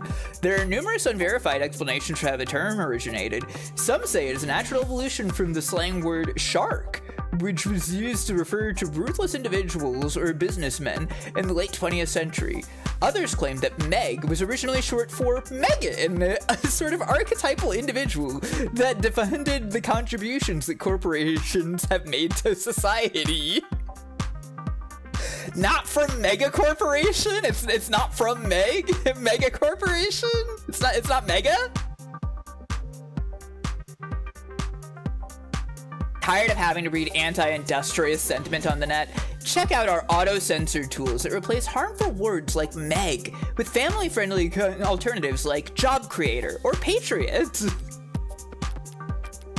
Cripes. How low do the Megs play with you? They give you full access to building security? They've given us access. They say it's full. Some big penumbra system, top-of-the-line coverage, top to bottom of the building. Besides, the data stream's torrential. It'll be a while before we can start making sense of it all. A more conspiratorial man might think that was intentional. Bury us in data and hope we're too swamped to find whatever they're trying to hide? Maybe. Wait, they gave you full access to the penumbra? But that means every android in the building is feeding you their full spectrum. You know your stuff. The penumbra pulls data from any androids connected to a building's net. That's not much help since there weren't any androids in the penthouse. Right. You know, I heard the rumors. Never put much stock in them, but it's true. Assured never owned a single android? Never. Well, I suppose I might do the same if I was the genius who programmed them all. Every time they opened their mouths, it'd just be... His own lip service refracted 1,000 times over, echoing back at him from behind a mask he carved. So that means all you'll have to investigate with are the penthouse's security cameras. Yeah, but that should be more than enough to wrap up a case like this. In a good way, I mean. We're very much on top of this, ladies. Feels like that leads into the investigation. I've been checking my phone, but the only thing the news seems to agree on is that David passed away. Sorry, but if you're asking for details... No, thank you. For not letting them make this into a parade. Yet. We do our best to respect the privacy of anyone involved with an ongoing investigation. He declined to say victim. Detective, Dr. Asher was a close friend of mine for many years. Yeah, he trusted Morgan more than anyone. Can you tell me if he killed himself? It looks like that's the case. I see. Thank you for telling me that. Dr. Ash. Yeah, you're, welcome. Sorry. Another round of guarded words. David was an important man, and it has only been a few hours. But all this tiptoeing gives me the feeling that whatever happened to David, it wasn't cut and dry. David was one of the biggest names in tech. He was the face of Noble Electronics. Uh-huh. One could argue androids are only as common as they are today because of his contributions to the field. Some people felt that way, sure. So do you think anyone would want to hurt him because of that? Remind me, which one of us is the detective again? You really won't let me pick your brain? You already know the answer. Yes, ads are controversial, androids especially. We at Noble are aware that our products are sometimes the subject of heated debate, but... No need to quote the handbook at us, miss. Truth be told, I never really understood the hate. It's not that complicated, is it? How many people have lost a job to an ad at least once in their career? Every last one of them lost their jobs because their bosses, flesh and blood bosses, fired them. Damn, fucking kinda true with it, London. The problem really is the flesh and blood bosses, isn't it? Ads are just a symptom. Scratch that. Ads are just a product. Getting mad at them is pointless, and vandalizing them is less than pointless because unlike us, they're all insured. And besides, Android production has surged over the last decade to become one of the nation's biggest exports. True. Nice to have at least one thing we make in this country. That's right! Noble only outsources the production of a small handful of internal components. Every other part of the manufacturing process is proudly done right here at home. London does say some how the hell did you end up a cop shit. It's true. I somehow doubt everyone considers the specifics of Noble's supply chain to be a point of national pride. But you don't need a political science degree to see how much the state values Noble's contributions to the national economy. Alright, now listen, I don't mind being helpful, and I am trying to be sensitive here, but we really do have a lot on our hands at the moment, so I'm gonna have to ask you to be discreet, and ideally fast. Well, our business is just in the basement. David's basement. But the penthouse is on the top floor, the roof, so its basement would be... Second to last floor, if you want to be technical, detective. The point is, we don't need to go into the kitchen or the parlor. We'll go straight back to his workshop and then head downstairs. The kitchen and the parlor. I understand. But all the same, I'd like to escort you two ladies there myself. Wow, an escort, like royalty. Isn't he a gentleman? Huh? Yes, he's... Lead the way, detective. Fictional worlds mean you can create fantastical and unreal things, like a cop who isn't a shithead.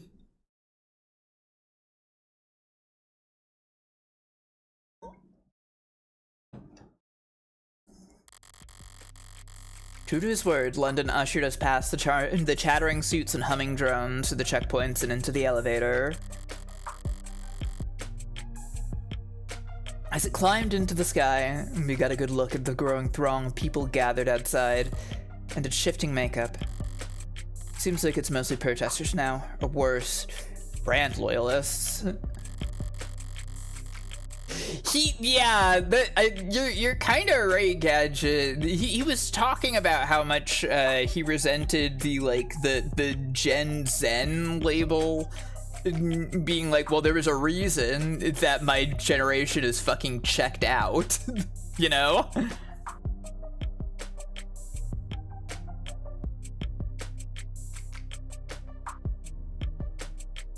Idiots led around by the nose their whole life, following the musk of whatever trend is laid out before them each morning. Today's trail having led them here for half reasons they couldn't put into words even if their lives depended on it. They're like insects.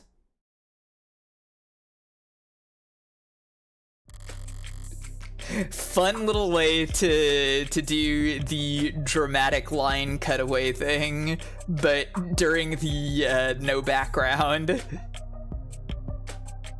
Like, if he heard you say ACAB, he'd just be like, yeah, yeah, kind of. And they look like them from up here. They're probably already preparing their spin. The Misunderstood Genius of Dr. David Asher, a video essay in 5 parts. But the company insisted on cultivating such a following for him I've never understood. They could have easily pinned his achievements on someone more marketable. Some random photogenic employee or a fashion model with glasses. David wouldn't have minded. He never wanted the attention, the chaos. Maybe it's as simple as bad luck. He just happened to have the right look for the part. A man buried in his work, with his eyes fixed ahead.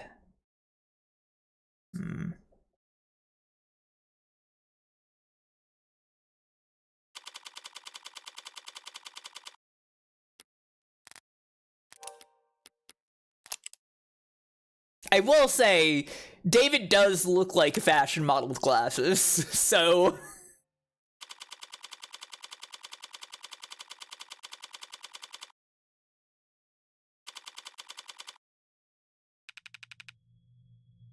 This is, what, his laboratory? His, shop, he called it. How down to earth. It's messy in here. David was always disorganized.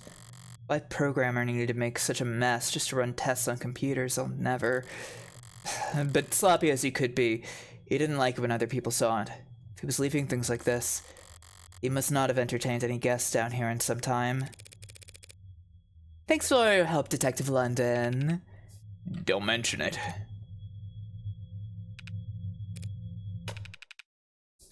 What, you want me to step out?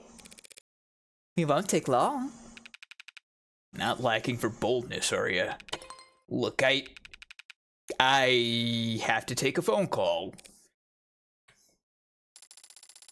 We'll be in and out as soon as possible, promise. And whatever Dr. Ash wanted set aside for his foundation, we'll be sure to flag it.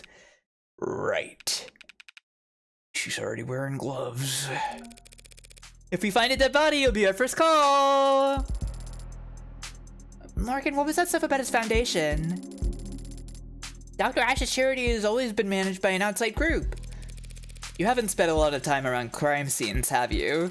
Actually, this is my first. Well, generally speaking, it's not really common to retrieve things from the premises while the cops are still searching them. Oh! Look, if David had something to give me, we can go get it. We just can't make a ton of noise about it, understand? Of course. Great. After you. Right, quiet as a church mouse. Wait, did she not say that? Did I misread that? Hang on, where's my log? Quiet as a church house! The phrase is quiet as a church mouse, but...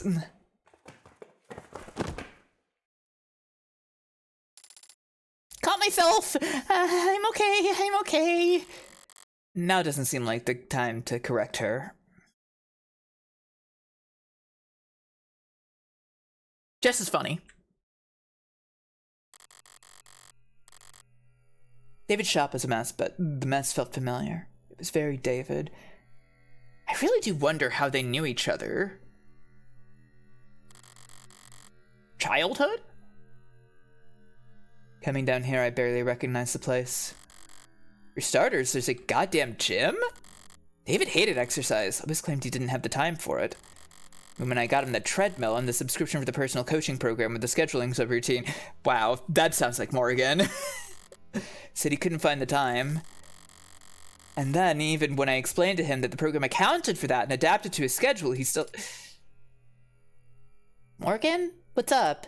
You're smiling. What's so funny? Nothing. Just surprised to see the place renovated. Yeah, he actually had me on mail tag with a couple contractors a while back. Never thought I'd have to learn so much about concrete and wiring and marble. Did you know marble needs to be treated, or else indoor air will start to corrode it? I didn't know that. Is that true? Wait, is it not? But her guide told me that without an epoxy finish, the entire bar table could... Is that the vault over there, then? Yeah, stands out, I guess. Nervous. What's that? Oh, a little, I guess. But the inhaler helps mostly, so... Aren't you going to open it?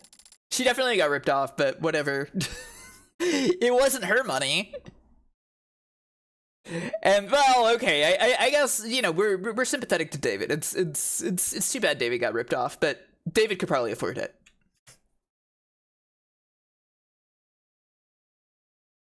Yeah, David seems to have more money than God, so probably didn't notice it was gone.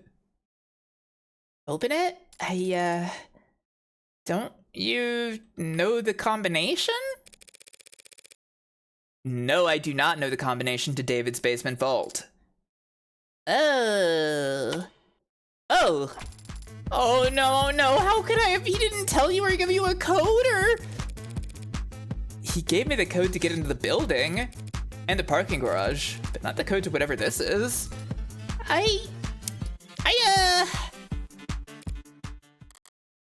Okay.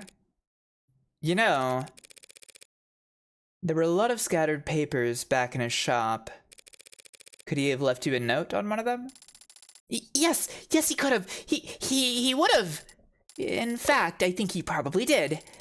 You just stay right here, Morgan. I'll have this settled in just a sec. Sounds good. Right then. Well, it's definitely locked. Looks like it's a Tethys Basic Sturticure anti-hack, anti-digital high-rated code panel. Tethys is the largest online shopping and consumer shipping corporation on Earth, and a dominant economic force that frequently courts controversy by skirting monopoly and labor law in every nation in which it operates. And yes, we really do have everything for sale. So ditch this lame-o search engine and head over to our online store to find what you're really looking for, hot stuff. Not interested in sponsorships results? See further with the premium account.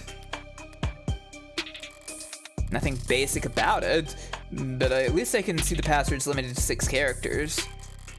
Only 1 million possible combinations.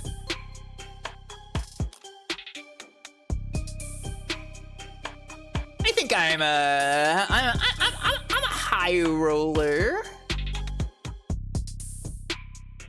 Hang on. I know we can't save scum, but let's actually save.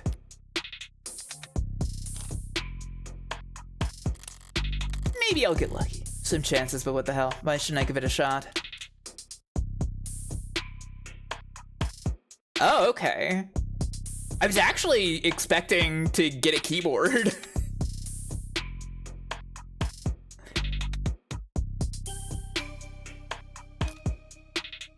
My first thought was Morgan's birthday, honestly.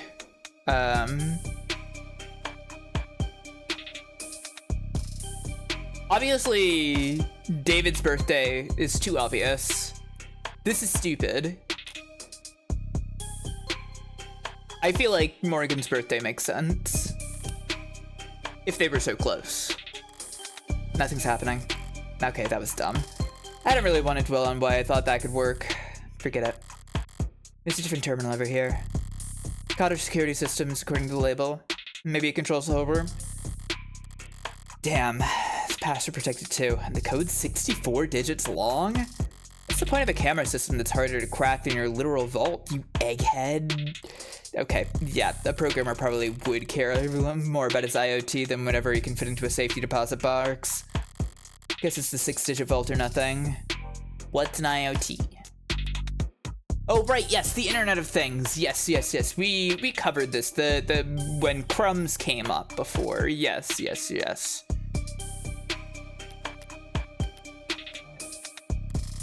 But I'm a lawyer, not a lockpick. whatever other felonies I get up to in my private time. I've never pulled off a bank heist before. Only tool I've got here is my head. So what do I know? I know whatever David put in the safe, he wanted it kept secure. And I also know he wanted me to have it. So maybe he thought ahead. Maybe he guarded it in such a way that I would be the only one who could get to it. David liked games, and he really liked beating me. So if he left one last puzzle for me, I don't mind going another round. Alright, let's see. Taking a closer look, this is a pretty serious looking set of resistance training equipment. And these weights, they're all set near the max. If Noble hadn't appointed him a nutritionist along with a stylist, David would be downright scrawny. There's no way he was putting up these numbers, in which case the digits on weights could be a clue. But there's too many and I can't guess the order. So, what the hell, Asher? Did you just set all the weights to max because it looked more neat? I kind of believe that. What do you got over here? David's wine collection, still towering over the room. Don't know why he buys so many bottles. He didn't even particularly like the stuff. Maybe just to fill out all these shelves. But not all the bottles are untouched. Some of them don't have dust in them at all. There's a mechanism for retrieving bottles off the rack. The latest bottle chosen was a Murder Camp 81. Could be significant, except vintages only list the year they were bottled, not the month or day. It's not enough digits for the code.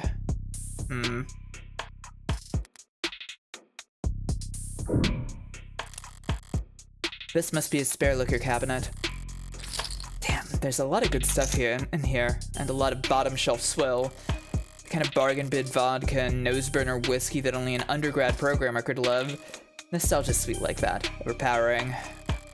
1 part per million can cover up even the cheapest aftertaste. More. Yes. Admire? Question mark? It's a very big painting. It's, impressionist? No, cubicle. Cubist, which is still incorrect. Yeah, cubicle. That sounds right. It is not. Whatever its style, I do remember that David liked this painting. The big blue painting. Showing results for Predator Predator, big orange blue painting. Predator Predator is an oil on canvas painting by the mid 21st century new abstract expressionist Mads Haestorp. Arguably his most well-known work, it was displayed in the Krullerheim Centre d'Art Moderne for 9 months before Haestorp entered the premises on 11/25/58 and used a hunting knife to cut the singular massive canvas into 3 separate pieces. When asked for comment, Haestorp replied, "My works are not complete until they have been signed." Awesome.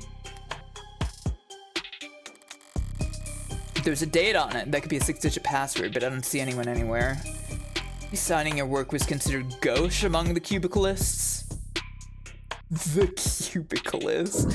She's so fucking stupid. This flooring's a new addition. Looks rough like sandpaper, but it's bouncy, rubberized. It's like something you drag your feet on at the gym or on a factory floor. It's more high performance than high class, expensive, but not in the way you'd expect for a penthouse. Well, scratch that, it's actually cracked here. Rubber doesn't break, it bends. That's its thing. So someone must have cheaped out during the installation, left a defect in. That or David left a jackhammer on overnight. Alright, I searched the whole room now. Time to make a break. Oh shit. I actually do have to keyboard it now. Well, fuck, I was gonna look back at my stuff. Ah, fuck.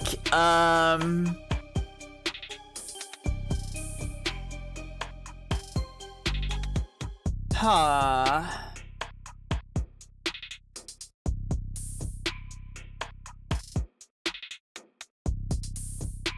Were you getting the thing where Twitch, like, deletes the most recent letter you typed?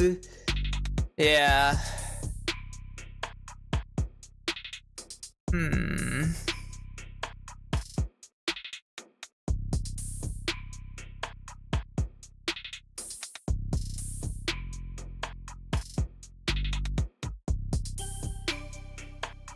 I feel like...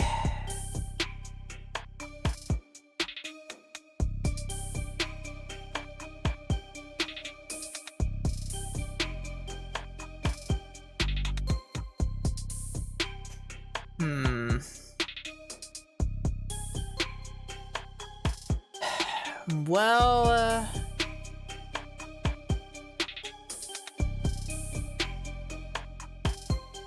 I remember one of the sets of numbers if it helps. Can I offer some advice not related to the answer? Sure, Neb.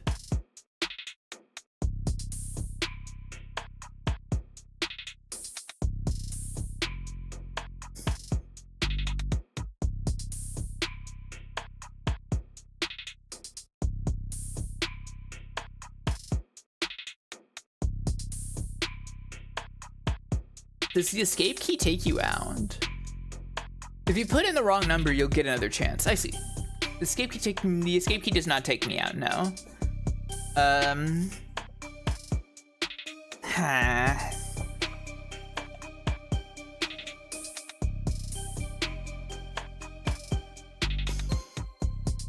I remember there being an 81. 81, 56. 56 was the painter. But yeah, 81's the wine, 56 is the painter. But I don't remember the other number that was given to me, unfortunately, because I'm an idiot.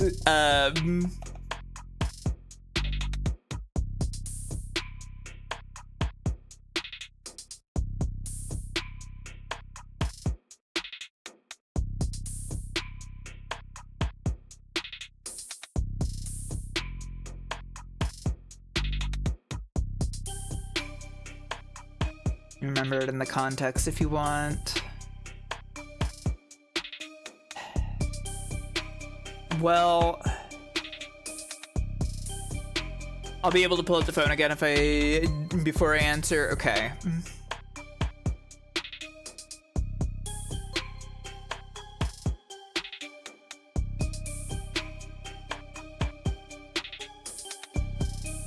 I'm just gonna put in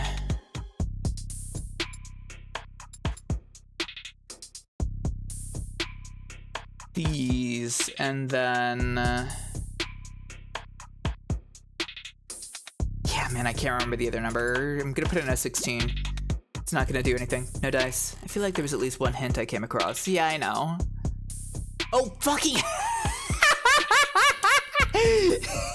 I didn't think it was gonna put me right back in there. I'm so fucking stupid. God damn it! I thought it was gonna put me back out before going to fucking... Oh my god. Okay, whatever. It is strange there's not a back out button, it's fine. That's nothing. Okay. Let's look back. Let's look back. The Internet of Things doesn't have anything relevant here. Big Blue Painting.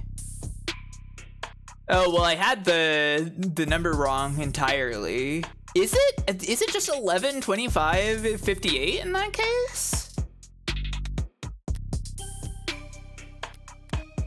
25, 58. I guess it's like it's in the fucking phone, so.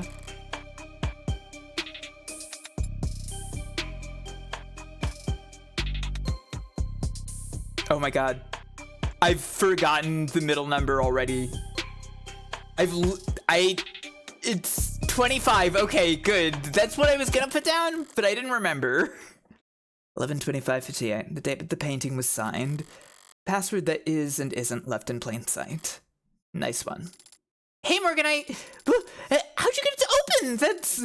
What is that? I turned back around just in time to see a door finish swinging open with mechanical grace, revealing a girl. The barcode emblazoned across her temple. Required by law to be plainly visible. It's an android, clearly marked as such. Yet even standing this close, I could swear it's... snoring? I stepped forward and placed the back of my wrist on the android's brow. Warm. It must be a prototype for the Animate 16. Or maybe a prototype for the 17 or 18? A biomechanical android with real human flesh. Sorry, biomechanical, yes, but it's organic flesh, not human. They're grown from lax Gemini cultures, but sorry, I misspoke. Right, understandable since you seemed surprised, Jess. As a nobleman working on warm androids like this one for a few years now. Worm is currently the most widely used term to describe androids, robots specifically designed to emulate a human likeness that feature organic flesh in some capacity.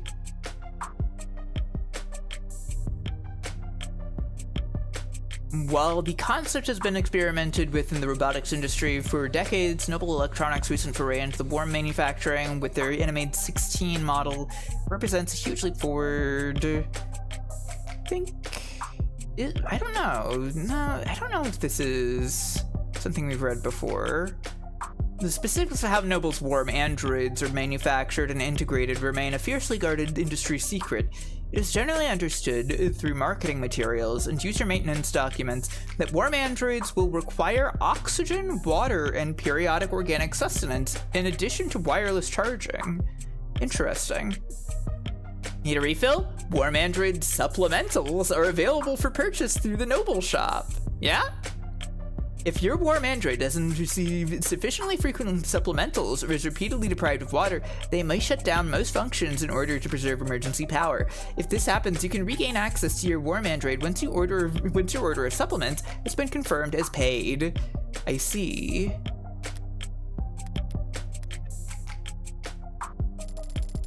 Worm androids like this one? I mean, yes, we have, sorry, it's just that this particular model is very, they're in-shitifying the robots. They are in-shitifying the robots, but also, like, it's mimicking human functions as well, you know? Henrietta Lacks, huh? I'm not actually familiar. Where was the,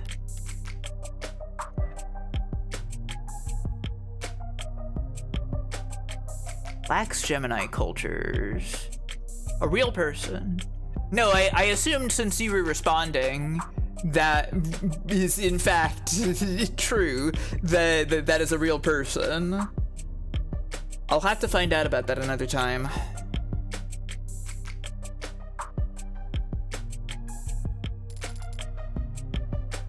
It's very cutting edge. Bleeding edge, judging by the flush in those cheeks. I think it's safe to say that we found what we're looking for. I think so too. That presents a problem then.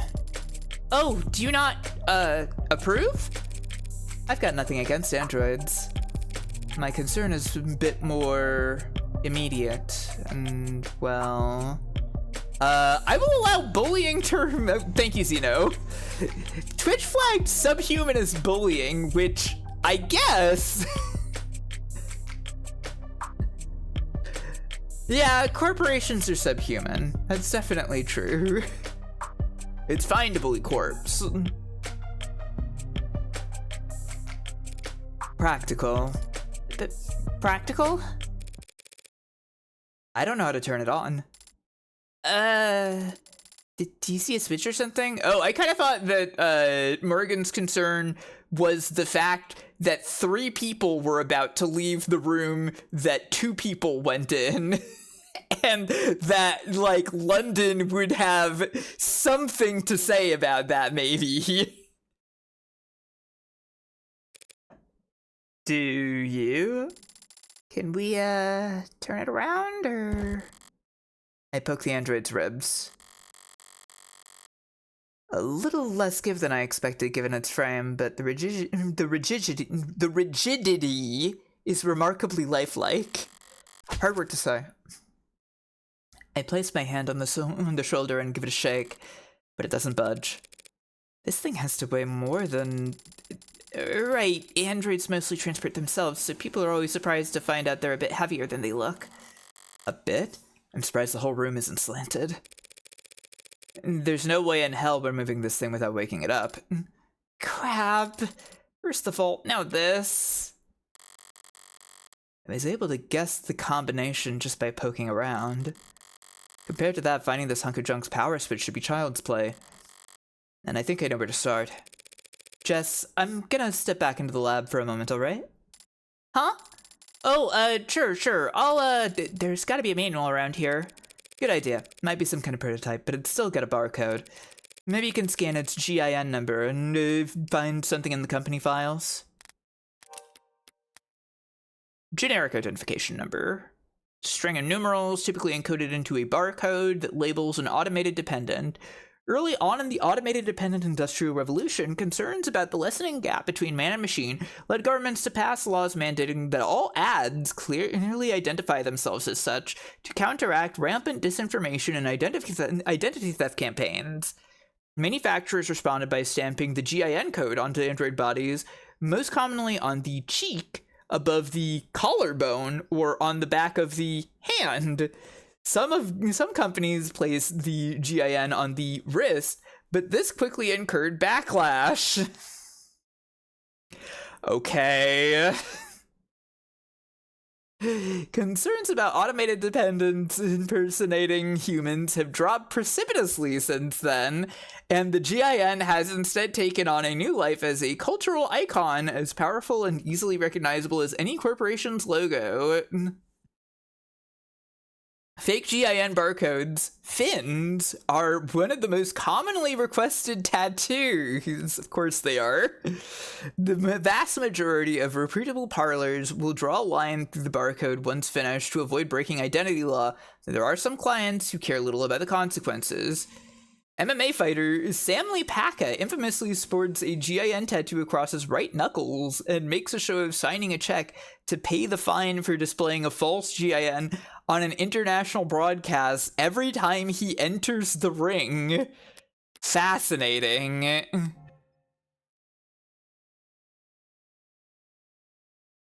Yeah, of course. All generic ID numbers should be paired with industry standard files on maintenance tracking power requirements. I somehow doubt that the enigmatic android taking a catnap in a sarcophagus in David Assure's basement will have a user manual, but it can't hurt for her to try, and... I'm okay, broke a heel, but I'm okay. I carry glue. And I'd rather search for the lab by myself.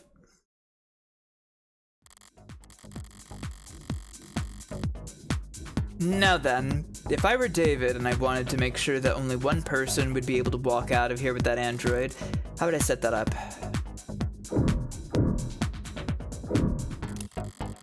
It's appear to be holding tanks for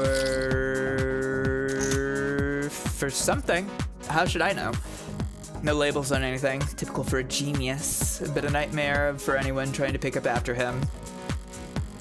It's a lot more hard science than I expected in here. Centrifuges and glass and microscopes.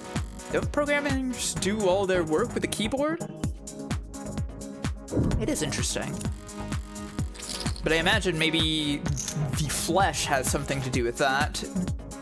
Haven't seen one since college, but this must be a 3D printer of some sort. Feels expensive enough to make other printers look like soda fountains by comparison. Better not mess with any of the settings. Diagrams of human anatomy. The hands are highlighted. The most developed part of the human body, good for making stone axes and sending emails. Robots and frames can do just fine with claws or 3-digit imitations, but androids are expected to look like people and move like them too. Getting the hands right must be a big priority at Noble. That tree-like shape on the right is a neuron. Those branches receive input of varying weight, and then if the sum is greater than a certain threshold, the neuron fires. 0 becomes 1, and all the other zeros around it take that into consideration. Repeat that a couple billion times a second, and you've got the human brain, a computer powerful enough to simulate all of reality. That's the analogy I read in a magazine, anyway.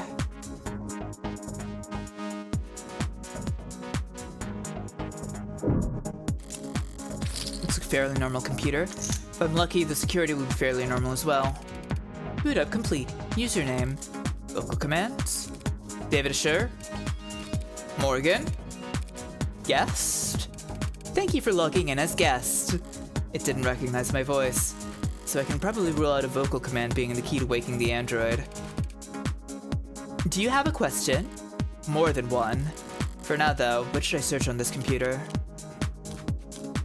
Ooh.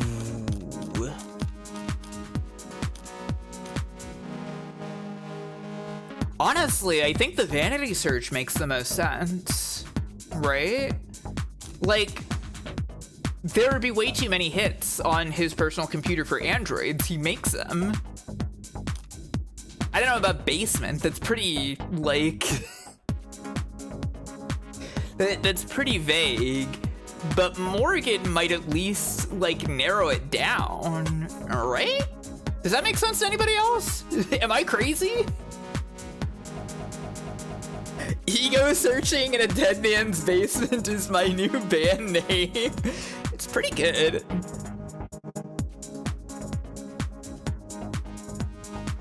Though, honestly, I think it probably works better for a track than the band itself. Search files for Morgan. 23 results on the local drive. I can work with that. Mostly phone book and social data. But I don't recognize this file type. Some kind of personnel format. Date of birth, education, occupation, blood type, height, and weight? Alright, buddy, little invasive, don't you think? DNA and fingerprints. Now, why do you have that, David? My DNA isn't in any database. I've made sure of that. So he couldn't have brought this anywhere. He must have collected it himself from a wine glass or the like. Would have been easy to do so. But why do it? Alright, I'm starting to get a pretty clear picture of what it'll take to turn on this android. I've got the what, for the where and how. I'll just have to manage. It's still just a piece of machinery. It really won't turn on, I can always start hitting it. Morgan, there you are! I've looked in every registry I can find, in every database I can get into, but I don't think this android is in the system. It was a long shot, don't beat yourself up over it. Yeah, that was... Well, okay. Well, okay. That was what I was already thinking of, so it's okay.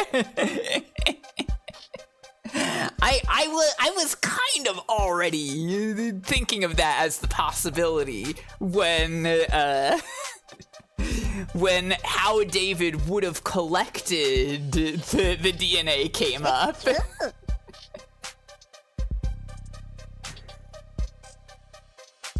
Yes, but an android without the proper identification is... It's only buying or selling an android without proper identification that's illegal. And it doesn't seem like he ordered this online. I guess you're right, huh? We'll have it registered soon enough anyway. I think I figured out what we need to do here.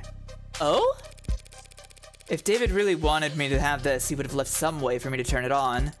What are you thinking? David had my fingerprints and my DNA on file. By requiring both, he could be reasonably sure that no one was powering up this android without my approval. You've done a swab before, haven't you? Every month for the company! Apparently they're building a database on employee epigenetics cross-reference with... Oh, okay, interesting! Oh, so you're gonna... My DNA and my fingerprint make the key. Now, where to find the lock? I mean, it's gotta be, right? I mean, it's gotta be, though, right? What else would it be? Click all the others first, though. No. I only got to pick one. That was a pick one, because the others grayed out when I hovered over one. The lips are one of the most sensitive parts of the body. Not the worst place to make a scan, even if it is gross placing my finger there. Oh, that's still not doing it, huh? Come on, do I really need to push my finger deeper? Jiggle the key? Oh man, you went right in there! Are you touching the tongue? It's blinking at me.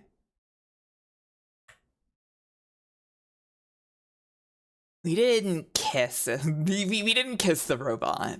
I mean, it's fine, I guess. Fingering the mouth is pretty interesting too. But come on, man. Long beat.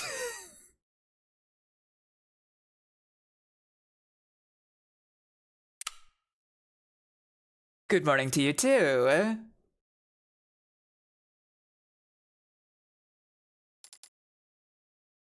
Cute. Hello. I've never seen you two before. I guess we should introduce ourselves then. Hi. This is Jessica Starling. She works for Dr. Assure. I'm Morgan, a friend of his. Got all that? I understand. She is Jessica Starling, and you are Morgan. Last name unknown? No, Morgan is my Father told me about you. Aw, he did! Wait, Father?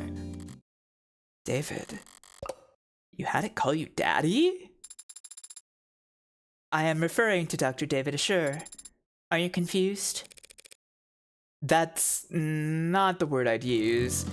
I'll throw a bone beyond the grave for the good doctor and just move this along. Did David say that he was giving you to me? Transferring ownership? Ownership? That is correct. And what else did... Mostly correct. Right. What else did he tell you? Many things. Can you specify? I thought conversation was the first thing David figured out how to program. Did Dr. Assure tell you anything he wanted you to convey to Morgan? A message you were supposed to pass on? Yes. Jess, I think it's trying to... Oh, okay, sure, I'll give you two... I'll give you some privacy, Morgan. I've actually gotten about 14 messages in the last 2 minutes, so... I'll just head back up to the lab to take some calls, okay? Thanks, Jess. Yes. Thank you, Jess. You're welcome. Just the two of us now. So, what do I call you? My name is Sarah. It's nice to meet you, Morgan. Trust me, the pleasure's all mine. So what's the message? Father told me that I would be living with you from now on, and he told me that you would look after me. Shouldn't it be the other way around? Should it? I model this lifelike with warmth and breath and something close to blood in its veins. Just what are you, anyway? You forgot my name already. It's Sarah. What were you built for? You're warm, obviously. You're not one of those physical therapy models, are you? That would be highly illegal. I haven't completed 500 hours of study at a state-approved massage therapy school. I haven't even completed 1 hour. What purpose did Dr. Assure design you for? I don't know the answer to that question. You don't know why he built you? No. Should I? How can you not? Do you? Would I be asking you if I did? I mean, do you know why you were created? Why you were born?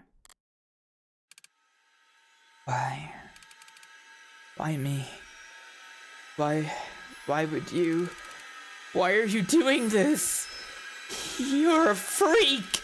A monster! What the hell's wrong with you? Please don't kill me! Please, why? Why?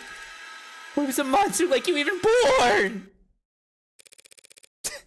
Guess I walked into that one. I was starting to wonder if you even had the Turing solution. The Turing solution. A programming dissertation by David Asher. David Asher's postgraduate thesis on intelligent programmatic linguistic weighting. Body of work which would come to be known as the Turing solution, named for supposedly being the answer to all past, present, and future Turing tests. True to its name, David Asher's base code has yet to fail any Turing test.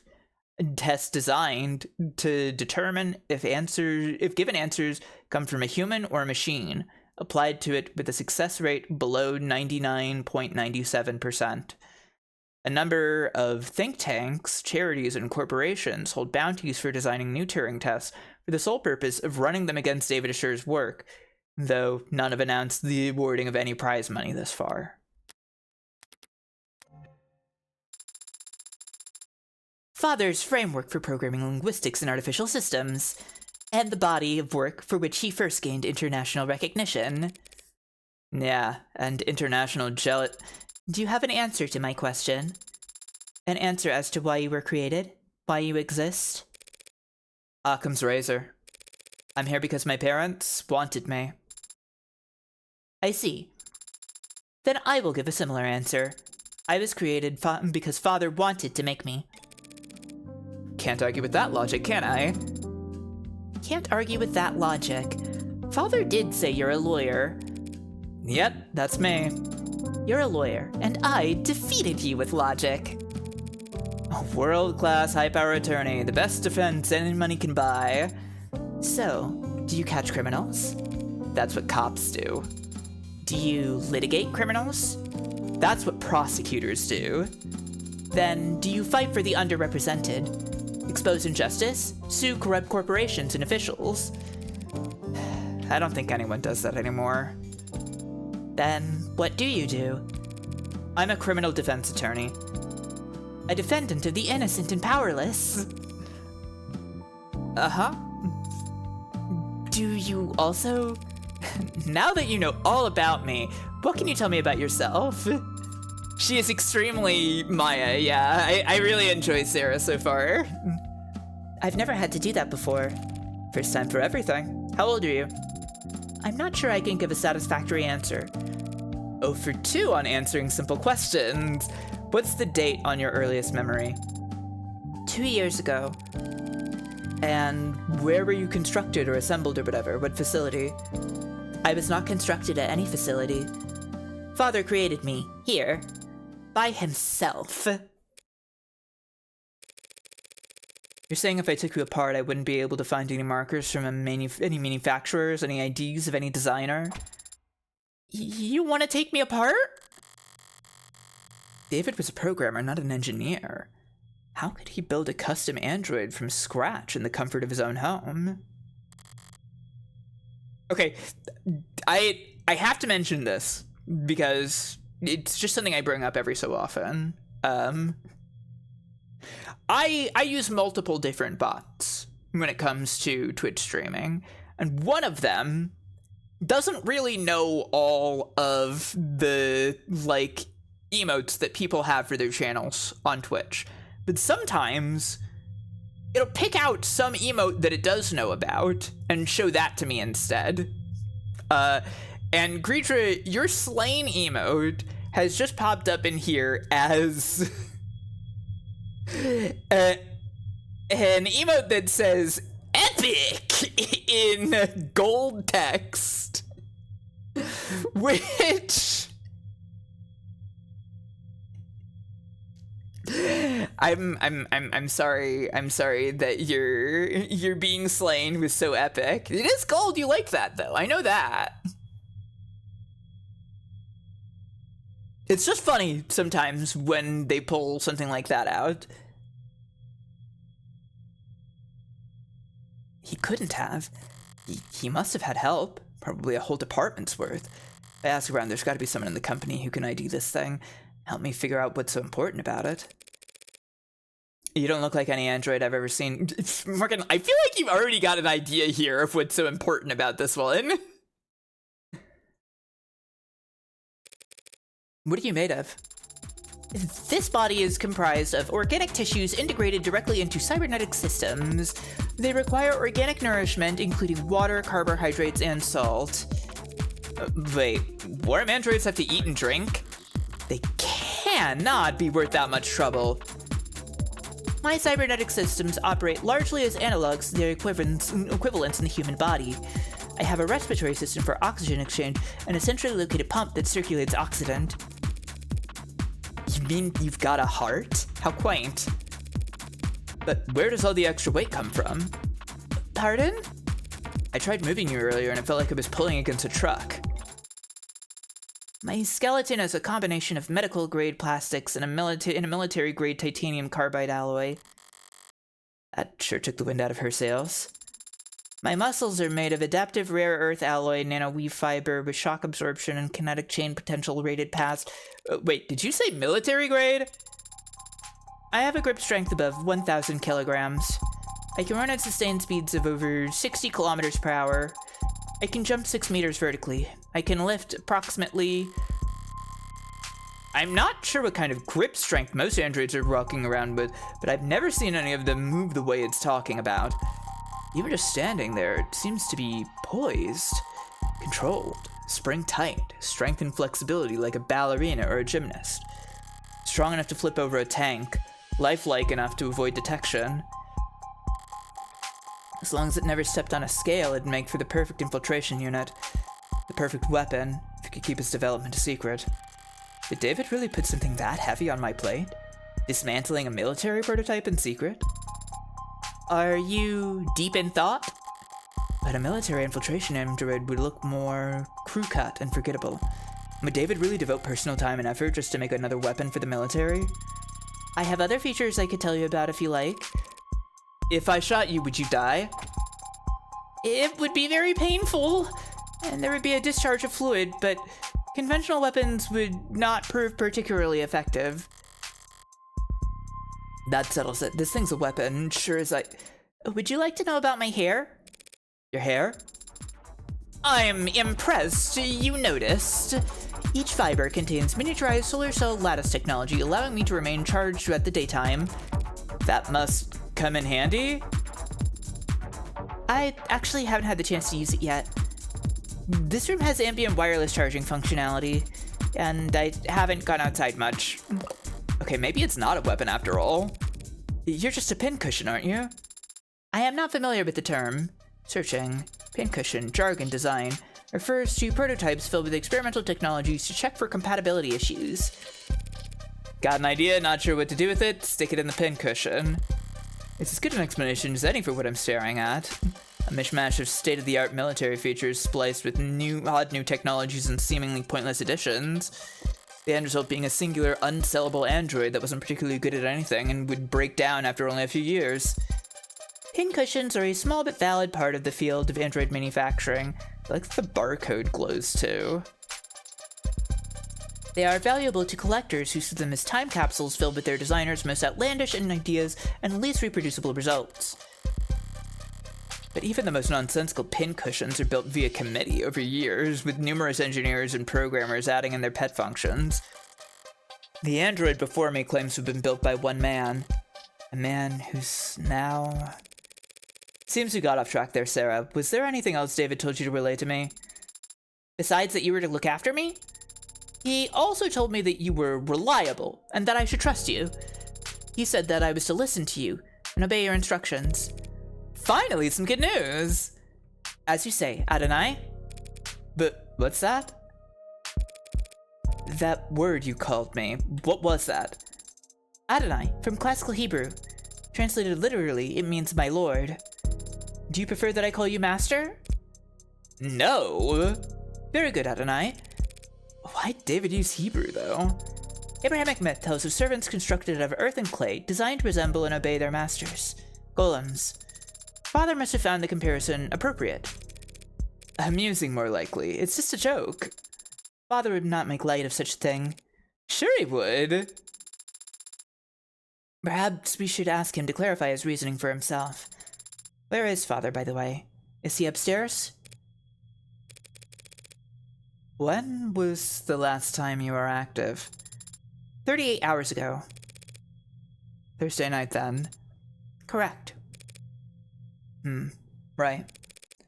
David Assure is dead. He died last night. Understand? Oh. May I see him? See him? No, I won't be able to see him. Funeral's probably not for a few days. Father was not... He was not sick. I don't feel like doing the whole song and dance with 2 robots in one day. It's very charming, but let's go to commands only. What happened? Did he have an accident? Why is it still doing the theatrics? Does it not recognize my authority yet? The police have determined that he committed suicide. For the time being, we ought to focus on getting you properly registered. Maybe then you'll take commands the first time I say them and not... The police are wrong. Excuse me? They are wrong. Father did not commit suicide. He would never do such a thing. Father had... He told me... Look, Sarah... I'm... sorry? You're sorry? Father said you were his friend. How are you so calm? I've been around death a lot, so don't try to lecture me about grief, Spearmint. My name is Sarah. You will use it because my father, Dr. David Assure, is the greatest programmer in the world. The greatest programmer in the world gave it to me, and he did not kill himself. Let's say you're right. David didn't commit suicide. If that's the case, the police will realize that soon enough. The police have already made their determination. That's what you just said. Father said that you were a lawyer, that you were capable and reliable, and a friend. You should be looking into his death. That's... Is that an order? Of course not. It is a request, Adonai. A request that I'll have to refuse. The police have done their job. The police have their job, and I have mine. If I stick my nose into their investigation any further, they'll come down on me hard. Cops don't like lawyers on principle. But what they really hate are people who tell them how to do their job. Let's go. We need to... Father asked you to look after me. Yeah, he did. He also said you should obey me, but you don't seem quite as fixated on that part. And he said something else. He said that you owed him a favor. One favor. The thin ice starts here, Spearmint. That was between him and me. Father is gone, so now it is between you and I. I am calling in the favor now. What? You don't have to take care of me anymore. Consider that request null and void. You can sell me to some collector, or you can donate me to a university. It doesn't matter. In exchange, you will prove Father didn't kill himself. You will make sure that whoever hurt him is held accountable.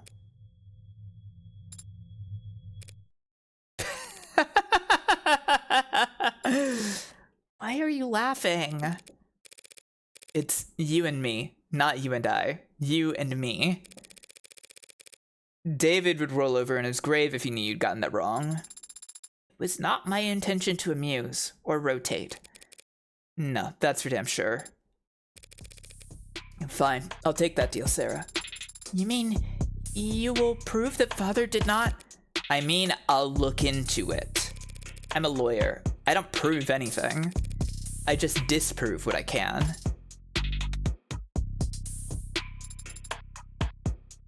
Then, where do we start? I didn't realize you had a law degree. I do not have a law degree, but I am a fast learner. This isn't a job interview. I am far from useless. The ad did raise at least one good question. Where do I start? I'm a defense attorney, not a police detective, and David was my friend, not my client. I won't be able to poke around at all unless...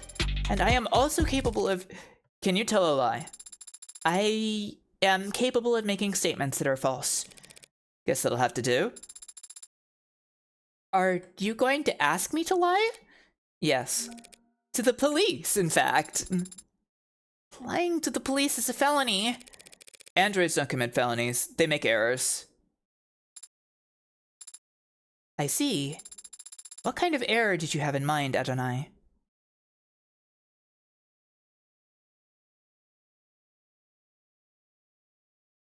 This error is very neat. It's very fascinating just how much Morgan doesn't seem to understand what's going on.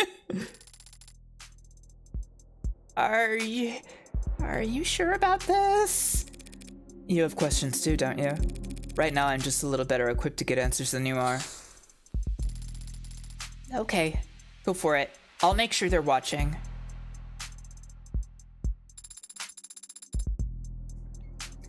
Is the air quality at Noble headquarters kept up to state standards? What's that?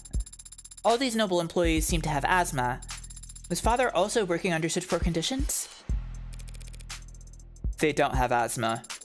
Then why are they all carrying inhalers? First legalized in 2083, the stimulant sold under the name atrazone, excuse me, has since become one of the most widely used drugs in the corporate world. As a Class 2 stimulant of least concern, employees of any corporation in good standing with the Bureau of Narcotics Oversight can have access to adroxone. Adroxone. Without a prescription, so long as their HR representative feels it would be beneficial to their work performance. Workplace adroxone, as it is sometimes called, is dispensed through biomonitor-enhanced inhalers that automatically detect overdoses and keep track of possible habit formation. Are you sure? Automatic safety levels may be adjusted at supervisor's discretion. Unsubstantiated claims that adroxone was first invented as a purely recreational drug by the notoriously violent Skullhead Mafia caused enough of a stir that in 2083, a formal investigative committee was formed. Unfortunately, in 2084, an industrial hydrogen fuel accident resulted in the deaths of all 391 known Skullhead members, placing the investigation at an indefinite standstill. Wow! That's such a weird, unlucky coincidence!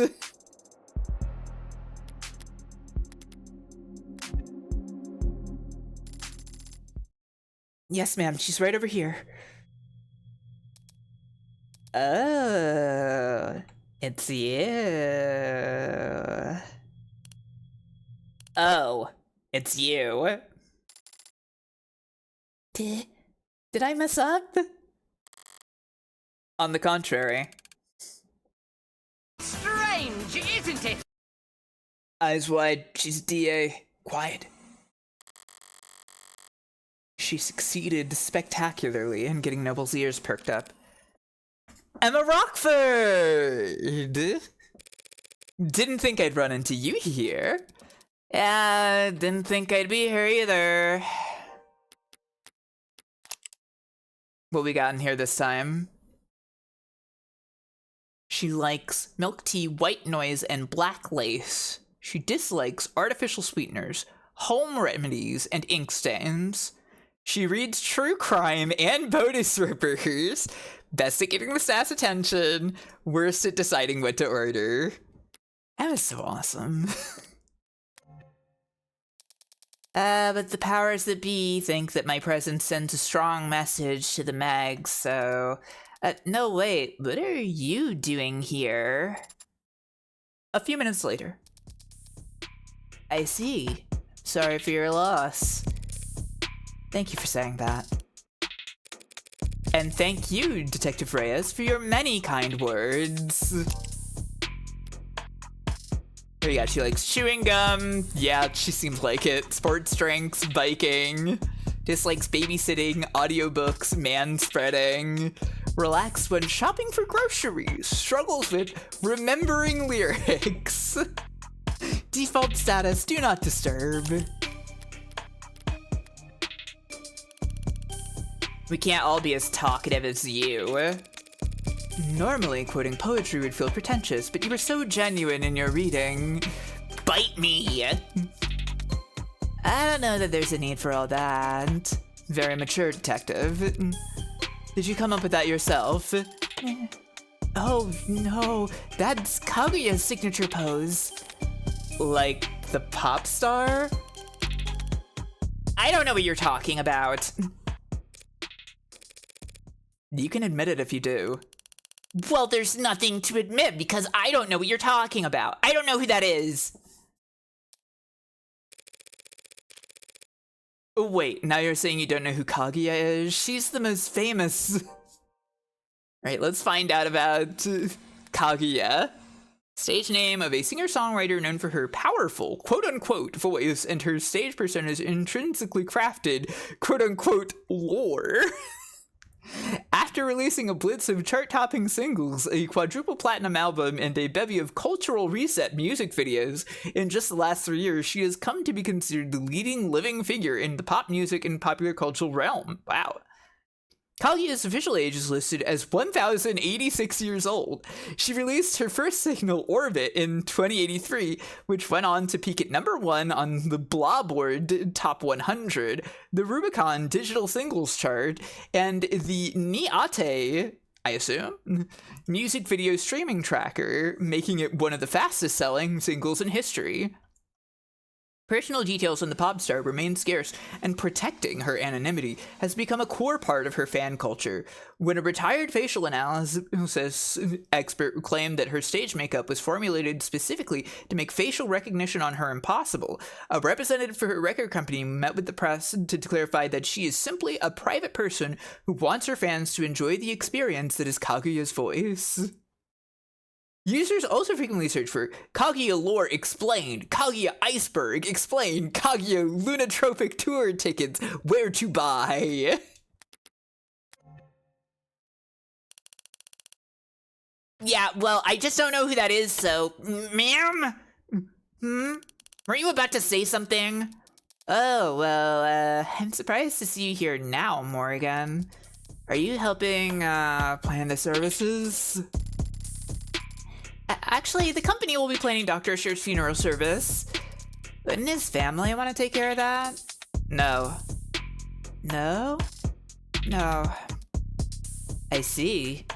Sorry. But if that's the case, why are you here, Morgan?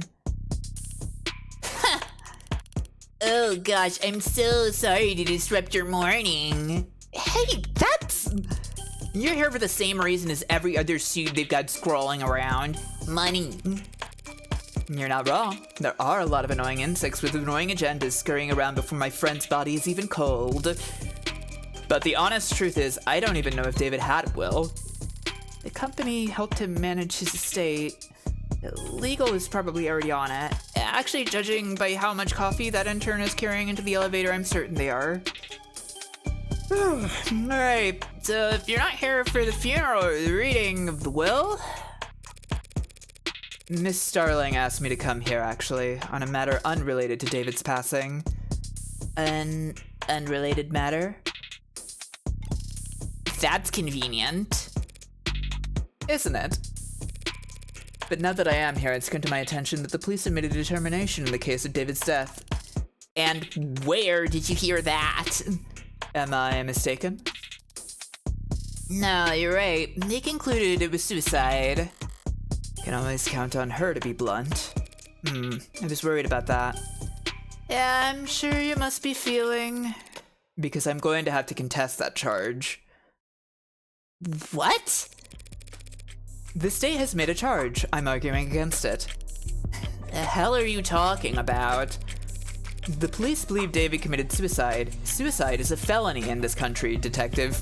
Wait. Wait. What do you fucking mean it's a felony?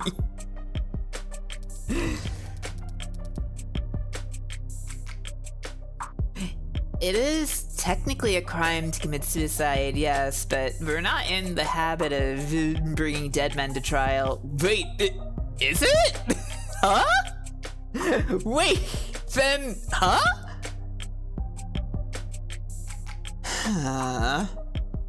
But, what's, like, okay, I can understand, like, quote-unquote understand, the idea of it being, like, illegal to commit suicide. But why a felony? Especially if it's not something that would ever be acted on. You can arrest people who are suicidal and say, yeah, I guess so. Ugh.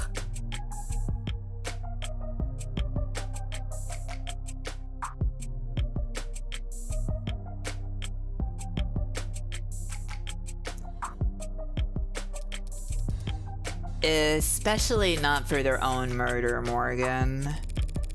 No, not to trial, of course not, but there would be a preliminary hearing in a case like this. Interesting. A court proceeding that evaluates whether there is sufficient evidence to go to trial. Do you think Emma's like looking at the Emma charm on my phone? Her brain calculating 1,000,000 miles a minute if this means anything about heartbreak. A preliminary hearing is a step in the criminal court process in which a judge or jury will evaluate whether there exists sufficient evidence to justify a trial. Between security systems, personal devices, biomonitors, IoT crumbs, automated dependents, and mods, it is extremely rare in modern times for the people's evidence of a crime to be found lacking, making preliminary hearings somewhat of a formality that is frequently sidestepped without protest from the defense. Technically, as a formality, assuming the courts aren't busy that day. I'm afraid that on this occasion I'm going to have to insist on formality. Yeah, well, you don't really have much say in the matter, do you? With David gone, I have the only say, really. I am, after all, his criminal attorney. All that money and he needs his drinking buddy to be his attorney? Bullshit.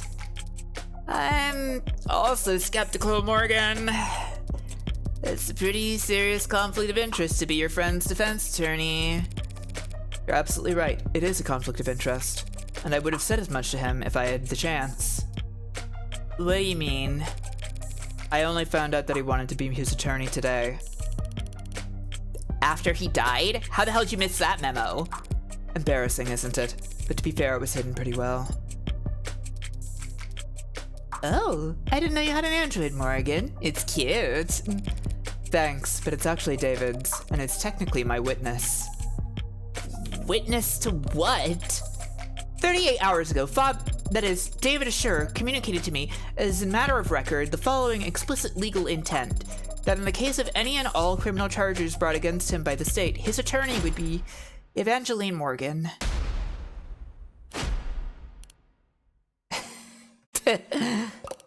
Evangeline?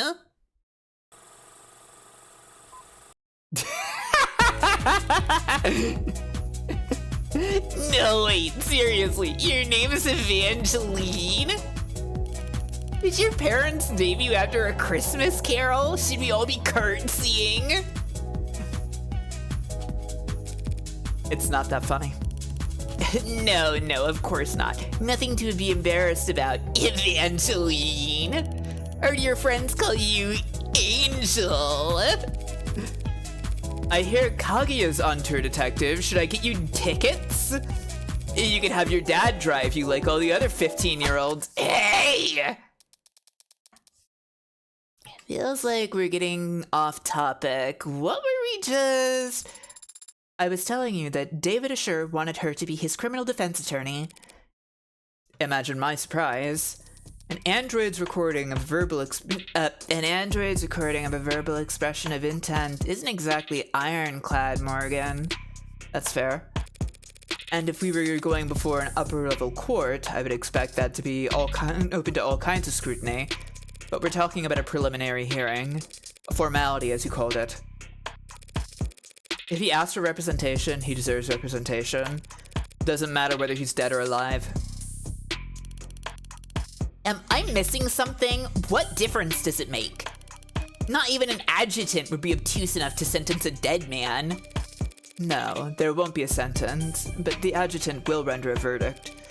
And verdicts have consequences, even for the deceased.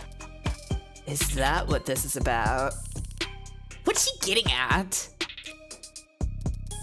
If the court agrees this was suicide, that verdict will retroactively affect evaluations of the individual's mental health. Like, whether he was in his right mind or not? You know anything about estate tax law, detective? No. And I'm sure you'll be happy to educate me. More than happy. An individual found by a court to not be of sound mind can't very well give their consent to the lawyer drawing up their will. If his will is compromised, all of David's considerable assets would suddenly be thrown into legal limbo. In which case, the state would be legally obligated to come in and pick up the pieces. So this is just about his money? I'm almost disappointed in you, Morgan. Well, when you take into consideration all the factors, it's actually more complicated than that. For example... Huh? Never mind. No, Starling. You should speak your mind. All I mean to say is that while Dr. Assured did have significant holdings in art, real estate, and intellectual property, he also, of course, owned a great deal of stock in numerous corporations, principally Noble. If he was ruled to not be of sound mind, and his shares were to end up acquired by the government, Noble would suffer a serious blow to its commercial image and its standing in the financial community. All of which is to say there's a great deal at stake here. Not the least of which is the reputation of a man whom I was proud to call my friend. You're not buying this, are you? In case you haven't noticed, the city is working closely with Noble on this, and they're not gonna let you bring them any unwanted attention. Starling did her part. They're watching. They've stopped trying to hide it. From here on out, it's a gamble. Noble Electronics already has unwanted attention. Why are you raising your voice? If nothing changes, by the end of the day, the whole country's gonna hear how David Assured committed suicide.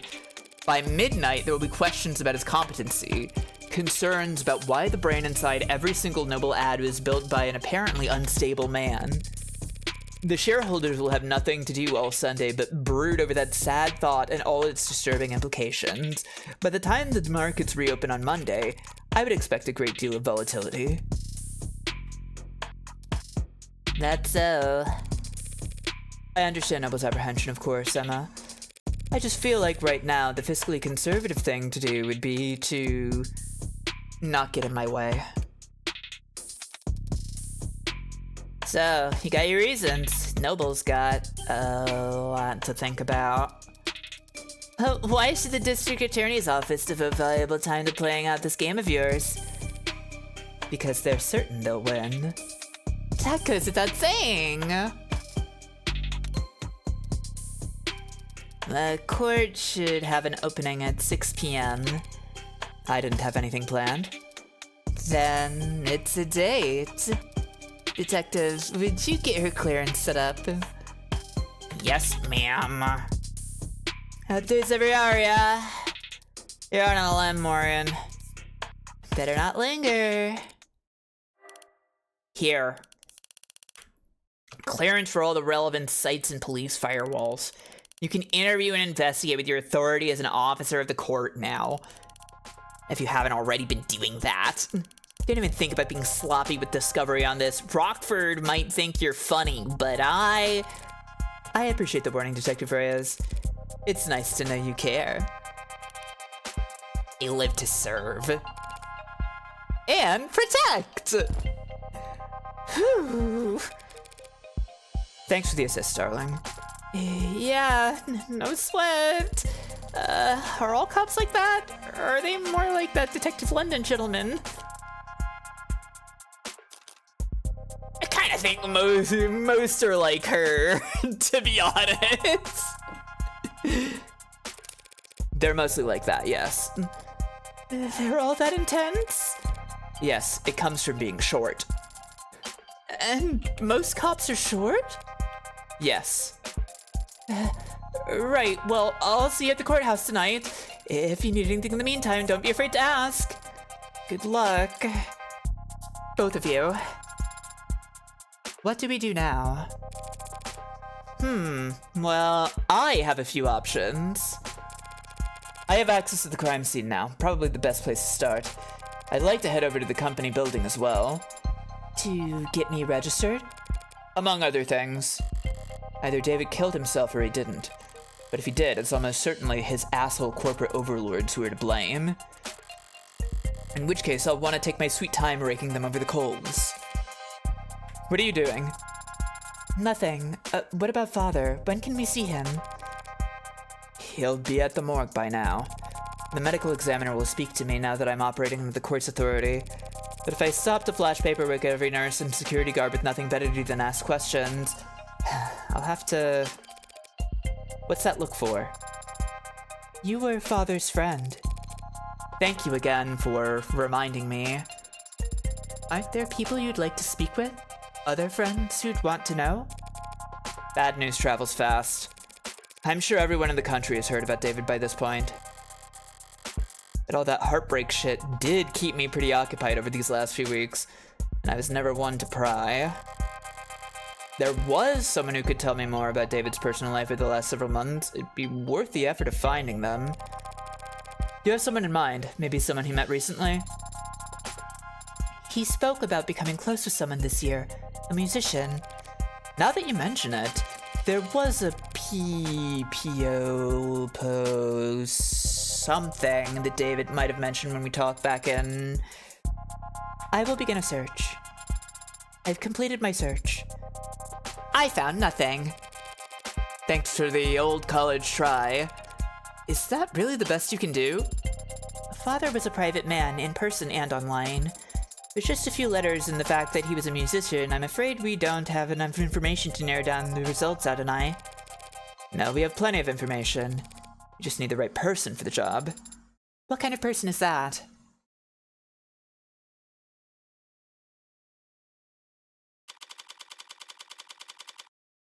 Expunged. Precinct 112. Back here again. Entertainment room 01. And who would you have even called? I don't know. But I still should have gotten my phone call. Instead I got you. Who are you again? My latest guardian? New foster parent? Want me to call you mommy? I'm not really the motherly type. Ew, we might actually get along. So I've got good news and bad news. I'm not your guardian, I'm your lawyer. You've been given a lawyer because you're being charged with a felony. Yeah, it's the funny urchin, it's the hacker child. I guess we're explaining how we met her. Fascist pig, skipping school's a felony now? Hacking into a government database has been a felony for a very long time. That wasn't me. They have your keystrokes, your IP address, your login times, and the playlist you were listening to. That was for a homework assignment. Here's what I don't get. You got in, copied the data, could have gotten right out. State wouldn't even know if they'd been robbed until they saw their password show up on the black market clearance 2 weeks later. But you didn't get out. You stayed and made changes to their database. You robbed the bank, got clean money, then dragged a can of spray paint behind you all the way home. Why? Look, I didn't steal anything. I wasn't already compromised. And the only data I edited was my own. So if anything, they should be thanking me for correcting their mistakes. What, they get your birthday wrong? My name. Name changes are only 2 pages of paperwork. You just need to fill out the form. Get a signature from a parent or guardian. So, what's the good news then? The good news is that I'm your lawyer, not your guardian. The hell? That doesn't count as good news. That's just a thing you said. Don't be so sure. A lawyer's a lot better than a guardian. How's that? Parents, guardians, foster whatevers, they're all supposed to take care of you because it's the right thing to do. A lawyer is someone who always does what's best for you, no matter what, because that's how they get paid! So how good are you at your job?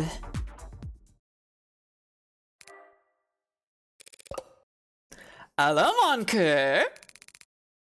It's pronounced clear. I probably pronounced that wrong still. I know how it's pronounced. cur. Hound dog archaic.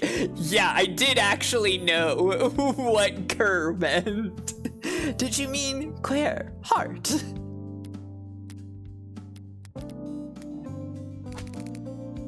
And don't call me that. When I met Fran in that police station, I couldn't help but bet I'd landed the jackpot. A valuable asset with a skill set complementary to my own personal and private pursuits. Someone who, after seeing the sweetheart probation deal I managed to land for them, would be more than happy to help me with whatever I need whenever I need it. Always so cold, Fran. Can't I even get a good morning? Francois Snow. September 20th. Student. Hacker, but don't put that down, obviously. Likes, haptics, synth music, cinnamon toast. Dislikes, teachers, politicians, adults, cops, alarm clocks. Values, rarity, originality, history. Vibes. Favorite subject, none. Worst subjects, literature, social studies, athletics. That sounds right. No such thing. Nothing good's ever happened until the afternoon, when people are actually awake. What I got instead was a compulsive liar with a horrific sleep schedule and a crippling addiction to poor time management. What you want, Red? I can't just call you up for fun. Not if you don't want to get blocked. I need you to find somebody for me. Can't do it. I got homework. We both know the only time you ever do your own homework is during the class it's due. And I got sports. You can't tell a basketball from a hockey stick. And I got a bidding war to win. You're the only person on Earth bidding on 70-year-old Coochie and Air Jordan vintage reps, Fran. I think you can take your eyes off the auction block. So yeah, sorry, I'm busy, so... I was hoping we could skip straight to the carrot portion of the routine, but if you insist on doing things from the top... Huh? I had an interesting conversation with your parole officer yesterday. Oh, yeah? They've been really into the self prefixes lately. What? Self-motivation, self-actualization, self-help. And he thinks you could really benefit from it. You're lying. He's got all the workbooks ready. Clearly your Saturdays are stacked, so I'll make sure your Sundays are full of... Fine, I get it. I need you to find a local musician. Musician? I knew this will be electro swing or some other off. Does she actually listen to electro swing? Last name Powell or Parker. And that's all you got? They'll be in David Assure's circles. Wait, Assure? You're working that? That should be more than enough for a clever kid like yourself to go on. Don't go expecting any miracles. I need this soon, within the hour ideally. Within the... You know I have other clients, don't you? Electro swing probably sounds like classical in the future, I guess. Other clients who actually pay you? On time? A musician. Find him. Okay. Even talking over the phone, you're very animated, Adonai. What do you mean? Just that you're very expressive when you talk to people. Of course I'm expressive. If I wasn't, how would anyone know what I'm thinking? I see. I'll keep that in mind as we... Wait, you really expect to tag along? Of course. Father was... Yeah, I know you want to, but why should I let you? Because I am capable and helpful? Uh-huh. I mean it. I can take notes for you and move heavy objects. And I'll learn to do more. How? I will subject every individual we encounter to a basic survey to procure biographical information on them while I gain experience in questioning. Oh yeah, we saw that in episode 0. Hooray! Hello, Jim Fan. Welcome to the strain. Subjecting them to torture? I can help, Adonai. How fast can you fill out forms? Fast. Congratulations, you're halfway to being a paralegal. We finally have a profile for her. August 29th. Unemployed paralegal. Blood type UAD. Interesting. Like martial arts, carbonation, collarbones. Interesting. Dislikes, static, blackouts, elevators, talents. I'm good at lots of things. Skills. I'm not sure how skills differ from talents. I also like the 180 rule. Yeah.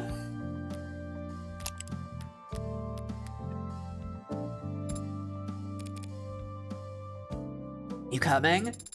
Right away, Adonai.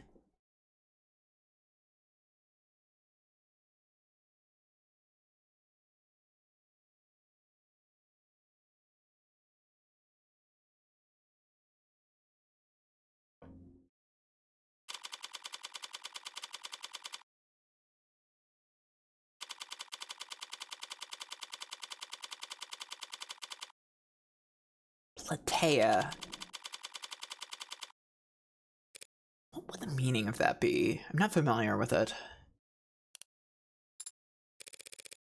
Pretty quiet elevators, huh? Not really! We got that big room! You could have taken the next one. It's a busy building, detective. Can't hold up everyone else on our account. Anything you'd like to grumble at me before I start? Oh, it's the Greek word for town square. Oh, okay. Don't touch anything. I don't care that you're wearing gloves.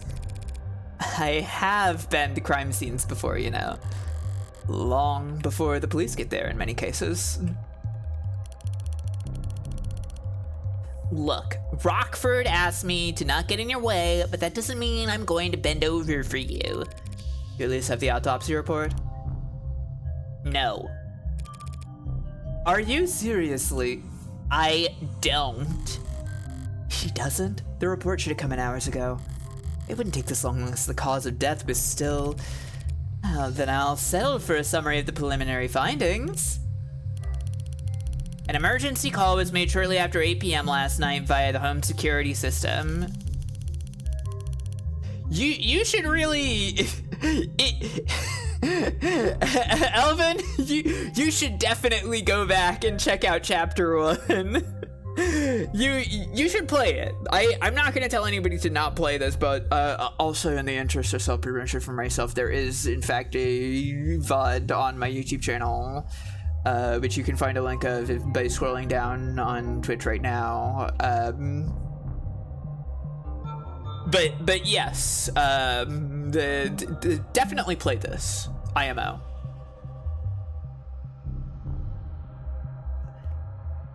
Emergency medical services had a VTOL in the air within the minute. They have landed on the penthouse's helipad at 8:08. Dr. Ashur was found unconscious with low blood pressure and a weak heartbeat. He wasn't breathing. In-flight auto triage administered artificial CPR while in transit to Gatesfield Memorial. He was declared dead within a few minutes after being taken to the emergency wing. I see. And the cause of death is? Being investigated. Make an educated guess.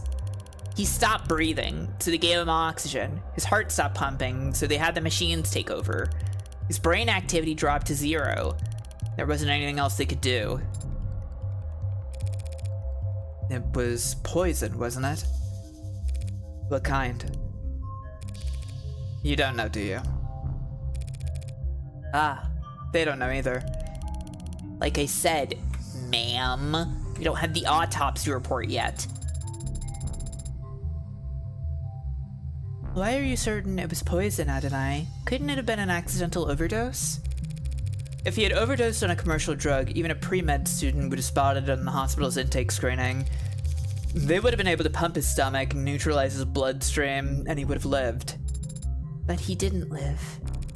So it must have been something deadly, a compound designed solely to kill.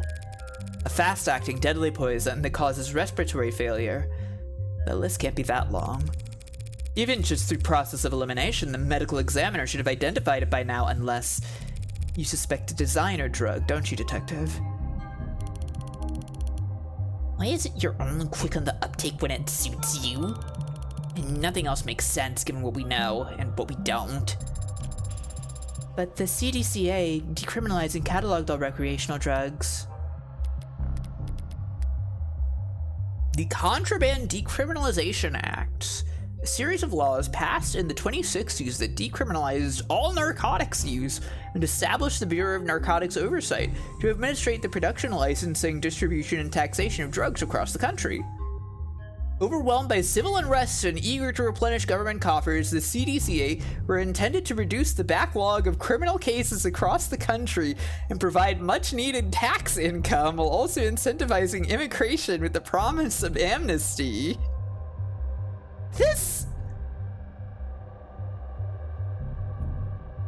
I have to say, this is one of those things that doesn't feel realistic to me. Like, I get that, like, the government and corporations would want the money from this, but wouldn't it? Wouldn't it? I mean, like, yeah, they prioritize immigration. Exactly. Like, it's happened before in history, I guess.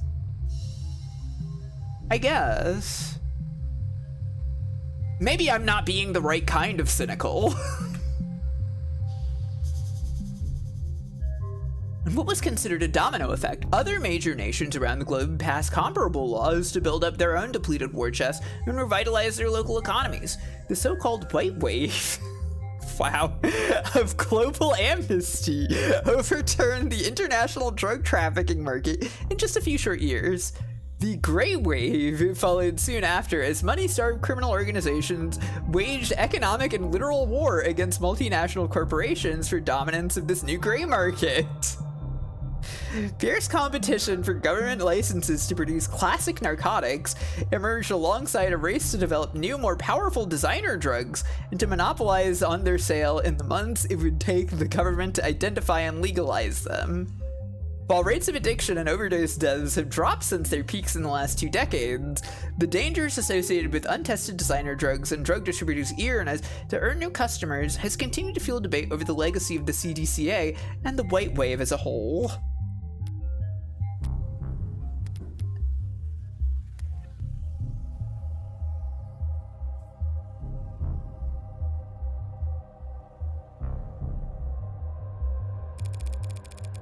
Guess you aren't entirely clueless about politics. So whatever Father overdosed on should have been in the hospital's database.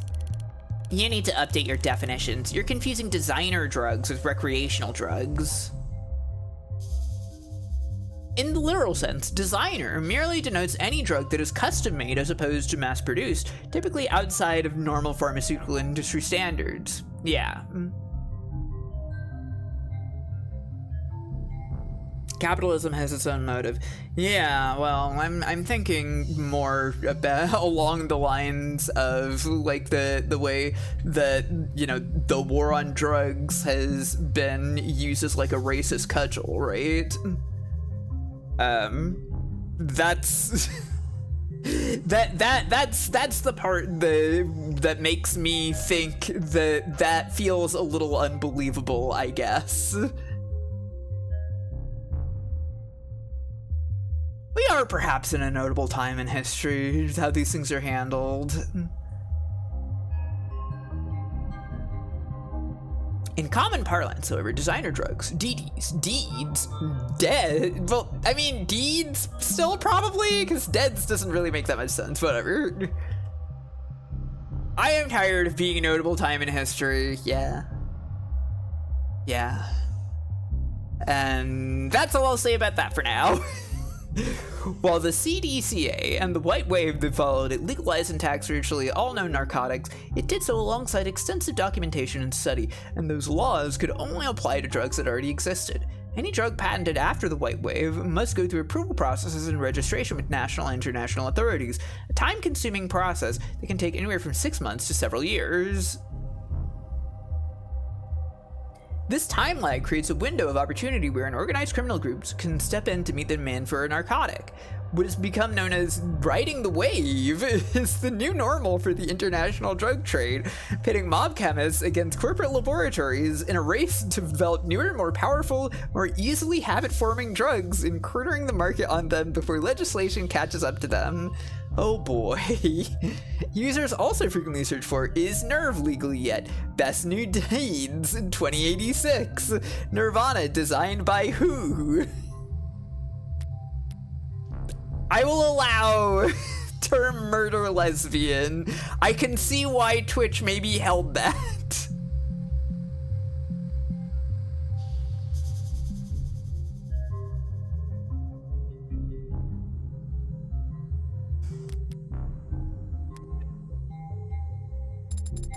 What is the difference? Recreational drugs are decriminalized and sold through pharmacies after years of testing and mountains of paperwork. While the average designer drug was invented last week in a 19-year-old line cook's bathroom on the other side of the globe, hospitals can't know the proper countermeasures for an overdose of a drug that didn't exist 48 hours ago. I came across makeshift labs all the time when I was in uniform.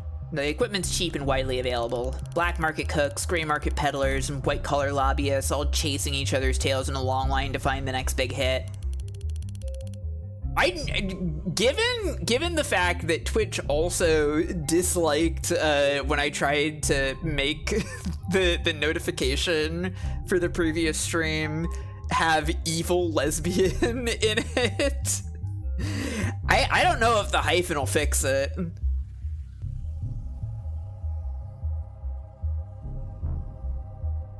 CDCA didn't change shit. More people die from ODs than ever before. Only difference is their families finding them in the living room, and not beat cops finding them on street corners. Real comforting, I'm sure. If it wasn't you talking, I'd say that was a criticism of law enforcement. Not law enforcement, just a law. Assuming it was a designer drug, that would certainly make things more complicated. For the insurance guys, maybe. For us, whatever he used to do it, he still killed himself. Or didn't kill himself, if you insist. I'm gonna take a look around now. Yeah, sure, make yourself at home. What's that face for? I thought there would be an outline. An outline? Around where they found father. Like in the movies? Like in film. Connect to the police's networks and connect to the police's network and bring up their ARCS file. Augmented reality crime scene. I see. I like that she insists on film. The fucking Unity logo.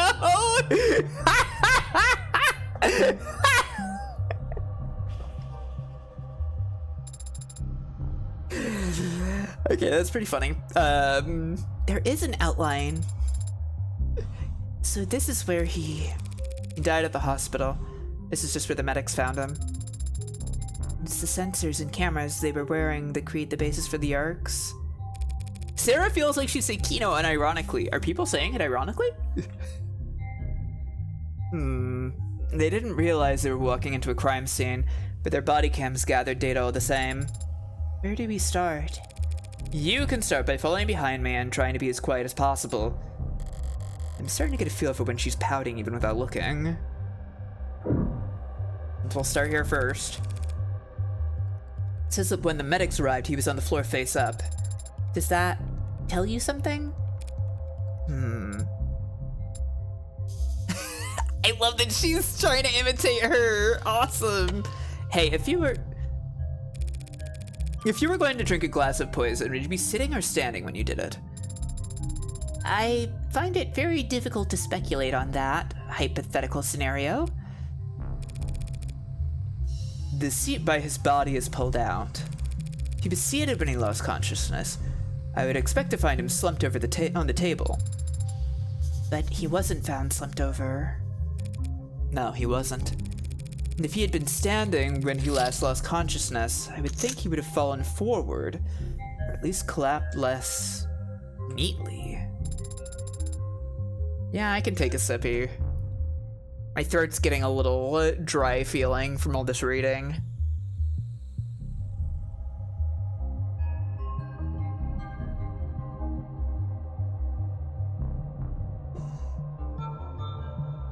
So, what can you conclude from that, Adonai?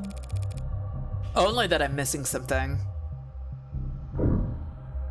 We got a chessboard and a data pad with a series of characters on it. E4, C5, NF3, E6, D4, CX, D4, NX, D4. This is...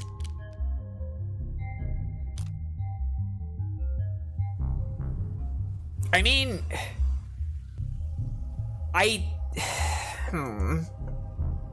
I'm not actually sure. Like, I know that, like, chess moves get notated like that, but some of those didn't seem like stuff I was familiar with. Like, the one that, specifically NF, feels strange. The others, with the X's, I think maybe could be representing captures, but I don't really know the, you know, chess by mail type terminology very well.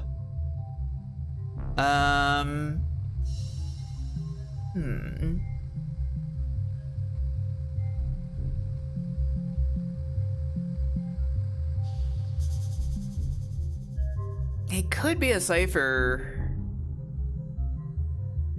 Or like a message, like maybe something would Yeah. yeah, maybe something would become clear since the board isn't like in the middle of a game.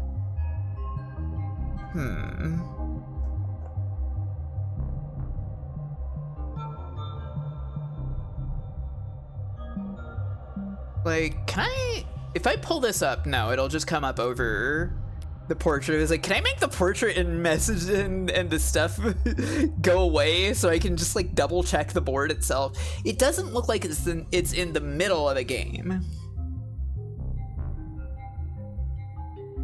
But could it be that like the moves are marked down so that like, you know, he can put the board away and like reset it back up at a moment's notice?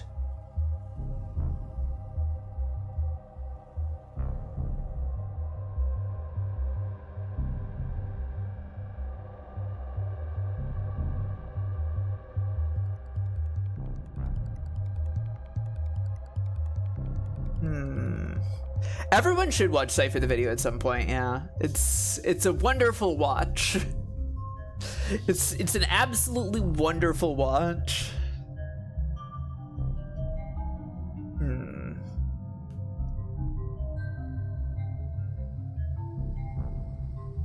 Huh.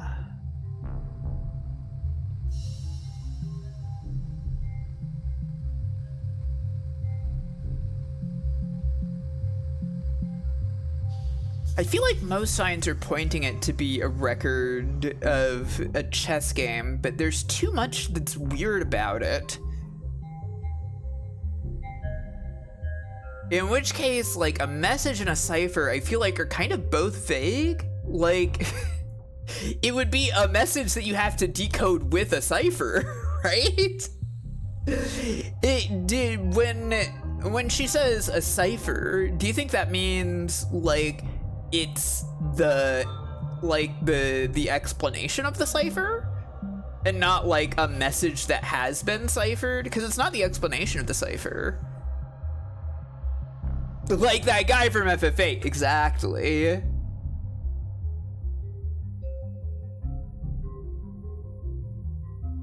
Huh.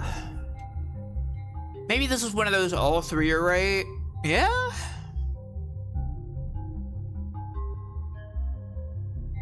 It could be, I guess.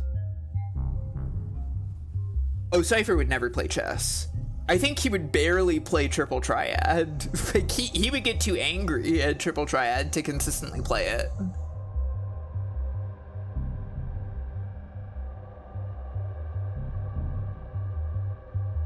Which piece has the gun blade?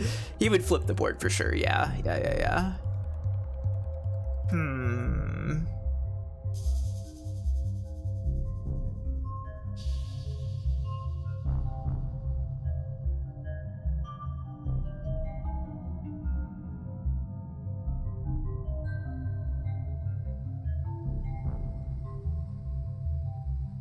I'm doing the same thing as Morgan IRL right now.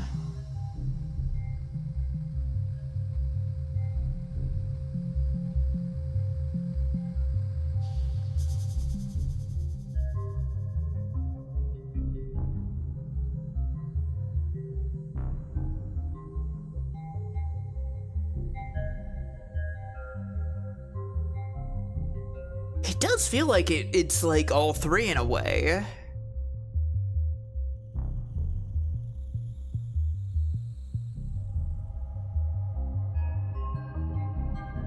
It would be good. I've only got...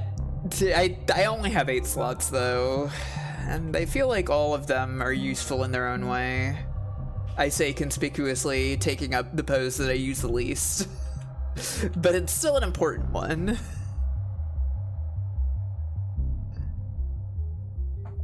Yeah, it's a good one.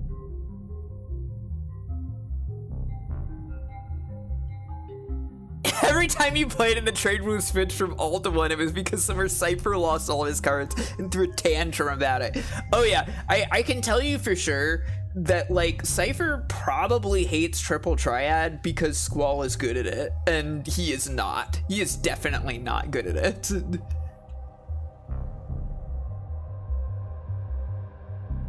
He would find keeping track of all the rules really, really annoying.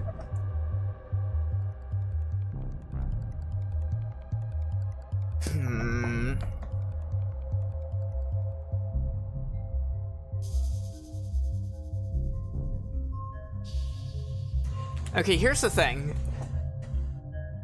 So I pointed out my reasons why I think a game might be them trying to mislead me. But the other thing is that I think if it is a game, it makes me look stupider to pick the other ones.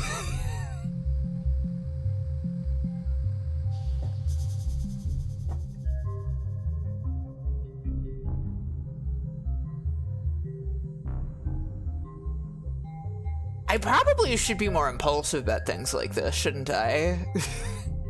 This is my problem. I'm not actually a gambler. If you mess up, hit him within your own. I wish I could do that. I wish I had so many more poses than this. I wish I had more than 8 poses so bad. Gamblers take risks. I guess that's true. I feel like, again, even though I think there are a lot of reasons to think it's not the record of a chess game, there's a part of me that says it's probably more likely that, because, like, I don't think they're gonna fuck me up that bad this early, right? It's probably fine. Algebraic notation. Was he studying an old game or playing against himself? You know, I don't know, I overthink things. Black has checkmate in 40 moves. I mean... I don't know. Oh, okay. She's reading from the notation. What did you think was weird about the notation? Well, I don't know that much about chess notation, but one of them was like NF6, I think, and I wasn't sure about that one. What was it? NF3. Guess what N stands for in chess? Wait. Okay, I get, okay, so it would be the, yeah, knight to F3, but then what about these other ones? They don't have, like, they don't have a piece associated with them. I was also kind of assuming that the X here was, like, you know, taking a piece. They omit the piece when only one thing could move there. Oh. Okay. That's on me for not knowing more about chess, I guess. But it could be all three, honestly. I don't know. Wow, a robot that's good at chess. We ought to put you in a museum. But I'll take your word for it. What do you mean? Do you not play Adonai? No, especially not against David. Well, that is to be expected. Anyone who challenged Father to a battle of wits would naturally grow tired of losing. Every game starts the same. Each player has the same pieces, the same moves, the same options. It's a true test of wit, strategy, and forethought. To me, it always seemed too boring, too fair. The smarter player wins every time. And that is something you take fault with? Of course, as a gal like me is supposed to win a game like that. Yeah, her smug pose is really wonderful. I always admired this view. The buildings gleam with reflections of holograms in sunlight. The shadows obscure all the rundown, rotting parts of town. Maybe the view's secondary. Maybe all anyone really wants is to put as much distance between them and the street level as possible. Is it possible that a witness could have seen something through these windows? Not through these windows, no. David installed wide-spectrum auto tint in all his homes, all his cars. I didn't know that. Well, you wouldn't notice unless you were viewing the penthouse from more than... Why did he care so much about his windows?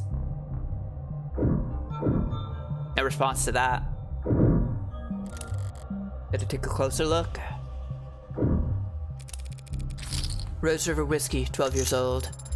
You recognize it? Sure, he was more than partial to the brand. It's a good brand. Only a bit overpriced, which is the bargain of a lifetime in David's world. It appears that the police have already tested its contents. No foreign matter present, was their conclusion. Is it possible that the police missed the poison? No. Even if they can't identify the poison, they can detect its presence by comparing samples of the whiskey to a bottle off the store shelf. So we can eliminate the possibility of a bottle of whiskey was poisoned. Bottle of Rose River Whiskey. Forensic analysis shows no foreign elements or toxins, and to be a brand favored by the deceased.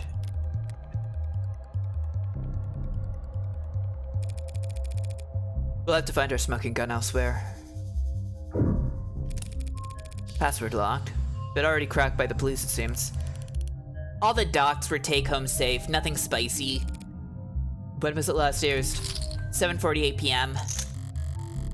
Still reading work emails only a few minutes before he committed suicide? Morbid. There's a lot of messages marked priority that breadcrumb their way back to an article. Right. The Warm Android Blood Saves Soldier's Life one. Stunning and heroic episode, one of our nation's brave soldiers had their life saved by a noble android, and in a way no other competitor's product could. A brave private, name withheld, was wounded during a military operation whose exact nature and location is currently classified. How fun! Bleeding badly and far from the nearest triage station, he was carried to safety by his fellow freedom fighter, an Animate 16 Enforcer, one of the few warm androids being currently tested out by the armed forces. But the android didn't just sit there and wait for evac. It opened up its own arteries and pumped life-saving UD, Universal Donor Synthetic Plasma, into the young man's veins. Okay, that's what the UD blood type was. Gotcha. Stabilizing him long enough for him to reach a military hospital. I have no doubt he'd be dead if there were any other android fighting alongside him, said one commanding officer who asked not to be named. I always thought Noble was only good at making ads that look good. Now I know that they've got something inside them no one else can compete with. The story brings a well-deserved shot in the arm to Noble's stock prices and market share. With this one heroic moment, Noble's warm androids have proven themselves to be worth their price tag and then some. People in the capital are paying attention. It's certainly an interesting idea, Senator Mathing said when asked about committing to a military contract for Noble to provide the armed forces with warm models. This story's got people talking. If we just ignored our constituents' feelings on the matter, we'd be neglecting our duty as politicians, and I know none of my peers would ever try to put a price on the life of one of our soldiers. While additional details about the incident have remained closely guarded, the net is already ablaze with talk of, "Oh, damn, you're not logged into this device. Why don't you pop your user details down below and enable crumbs so you can get the user experience you deserve?" This is that article I've seen going around. Why would Noble have marked it as priority?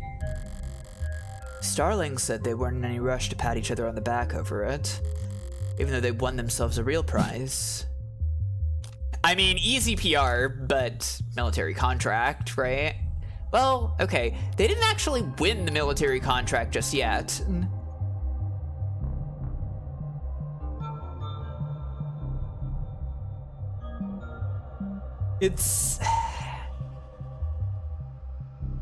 It seems like easy PR,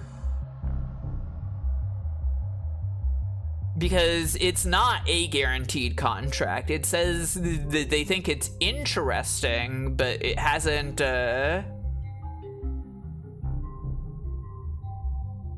hasn't done, like, it hasn't gone through, and the PR situation is more like, yeah, like, the stock prices are good. Is Emma between the screen and the case of the phone right now?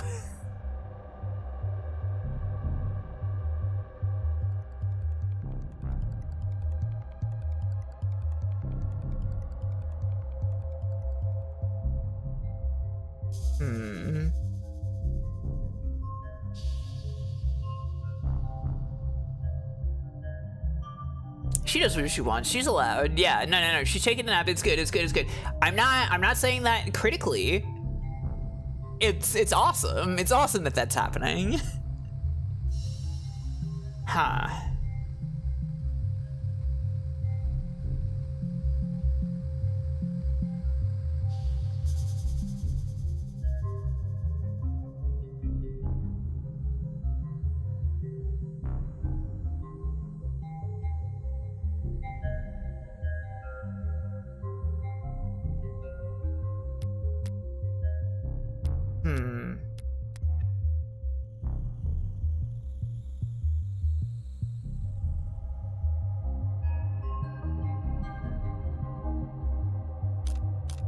I don't know, should I jump at military contract? Like, it sounds like it probably will happen,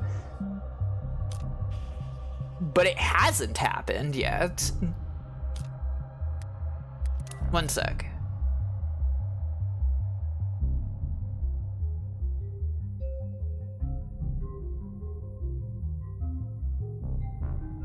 You know what? Maybe I'm overthinking it. They now have the excuses they need to pressure the military into a contract for warm androids. Can't dismiss the expense of upgrade as unnecessary now that it saved a soldier's life. This time next year, there'll be pink oxidizing fluid being spilt all over the globe. Okay. I was overthinking it, haha. 2 cups, one empty, knocked over, one mostly empty. These look cheap. Did his guest bring them? I've seen them before, in the basement liquor cabinet. He kept these lying around? I knew he regifted those crystal glasses I got him. Ark says there's nothing foreign in the upright one, so it can't have been poisoned. Results are inconclusive on the other cup, however. Looks bone dried. Must have been nothing but fumes left by the time this was considered a crime scene. Just not enough there for them to test. Red Solo Cup will survive. As long as humanity is still on this earth, I think the Red Solo Cup will survive. Inconclusive could mean... Inconclusive means inconclusive, that's all. Cheer up and read me the results of the fingerprinting. Father's prints are on both cups as expected, but there are someone else's on the upright cup, so someone else must have been with him last night. Slow down. All that proves is that someone else touched the cup. Doesn't tell us when they did it. And since we don't know who the prints belong to... Adonai, why don't we know who the prints belong to? Are the prints flagged as unidentified, or Oh, there's space for a name, but the field is black. Shit, am I already that late to the action? Detective Reyes! Yeah? There's a second set of prints on the cups. Is there a form you'd like me to sign? Doesn't matter how nicely you ask, sometimes people just can't answer. You should know that damn well, Madame Counselor. I was afraid you'd say that. I don't understand, Adonai. What does this mean? It means that whomever these prints belong to has very proactive representation. Those prints belong to a witness, as you've guessed. You're more than welcome to their testimony. But their identity is... The department is being very considerate of the witness's privacy out of respect for their time and appreciation for their cooperation. Fine, forget the name. That easily? Subpoenas are always an option, but I'm short on time.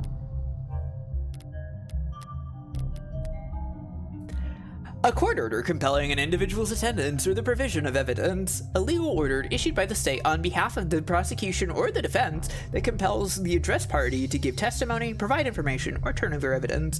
Failure to comply with the subpoena will result in being charged with contempt of court. Wonderful. The way that Sarah glows through the phone is incredible, by the way.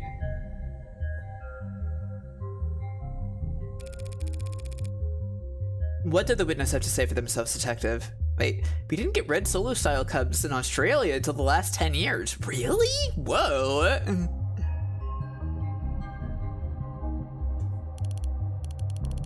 To paraphrase, they came to see Dr. Ashur last night. The two of them talked and they had a drink together. Then the doctor got sick, so they activated the emergency system from the panel in the kitchen. The EMTs came and took... Excuse me. The EMTs came and took them both to the hospital. Wait, okay, so if there was a person there and he just started dying, why is this being ruled a suicide? Even if there is 100% reason to believe that this other person did that, do you think that, like, how eccentric of like a reclusive genius programmer would you have to be to invite someone over to watch you kill yourself without them realizing it was about to happen?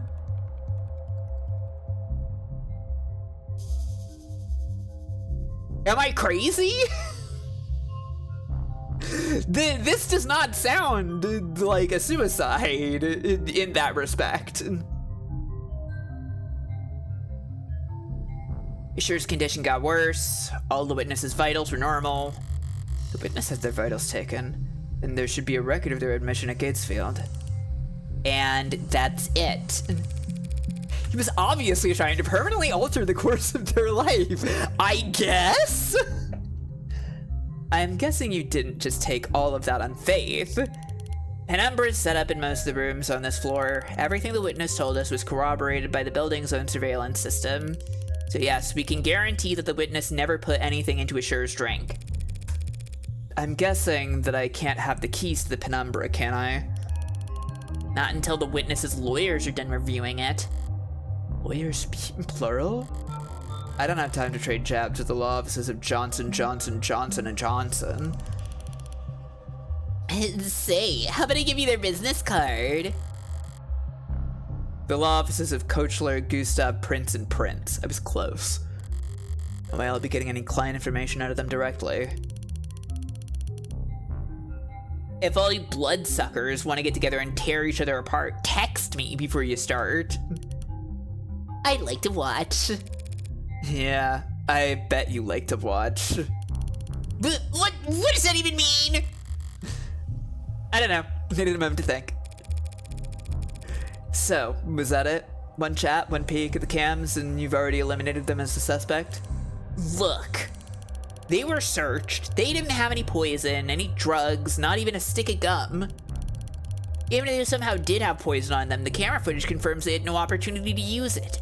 They drank from the same bottle as a dead man. As far as the department's concerned, they were nearly the second victim. I mean, Well, we know that the cups weren't tampered with, but it could be that the cup itself was tampered with. But they aren't dead, or even ill from the sound of things. Yeah, the Morgan and Reyes antagonism is really fun. It's very good. Plastic cup David Asher was drinking from before he died. Forensic analysis shows matches for his fingerprints and saliva, but toxicology tests have proven inconclusive. Too much of the whiskey was drunk and or evaporated. Okay, so then that doesn't mean that it could be that it couldn't be the cup itself. Like, it's entirely possible that the cup was the thing that was tampered with, right? In some way that Asher wouldn't have noticed.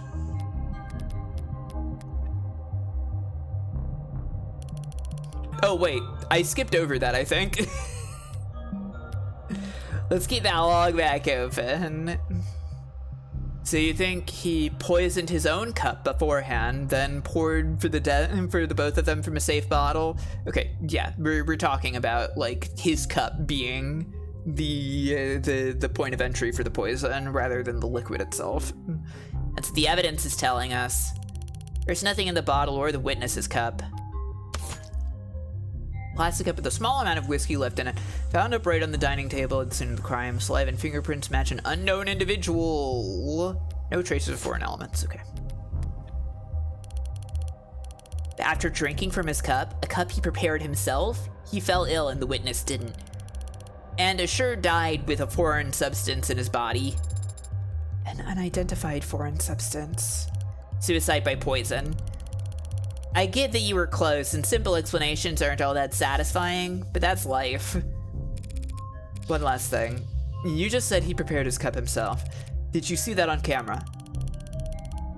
He left the parlor to get the drinks and came back with his already poured. And the witness says he got them from the basement. The witness says that... not the cameras? There's no cams in the lab or the basement. That seems like a security hazard. Why would Noble not set things up more carefully? It's intentional. If Kansas' lab ever got hacked, outsiders could steal his IP and kick Noble's monopoly to the curb. Right. David did complain about Noble's weird protocols for combating corporate espionage. At least we can take comfort in knowing that Father wasn't alone when he died. Yeah, that's worth investigating.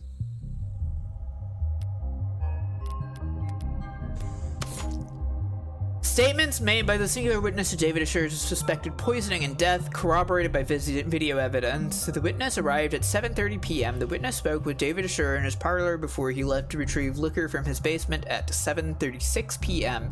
Upon returning at 7:38 p.m., the two of them continued speaking while they both drank. David Asher felt lethargic and disoriented shortly after 8 p.m.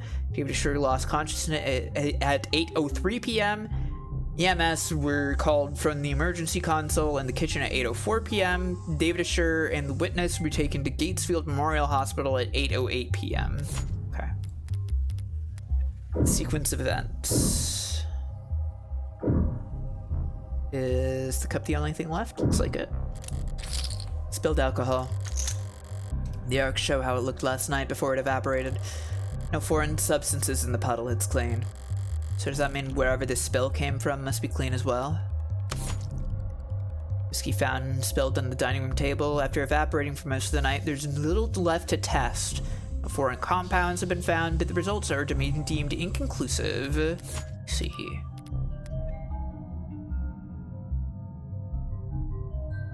Anything else around here? There must be. Ah.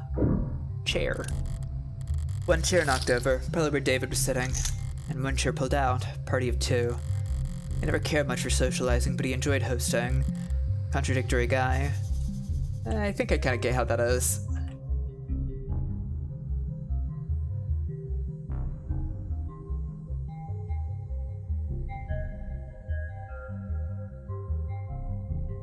What am I missing?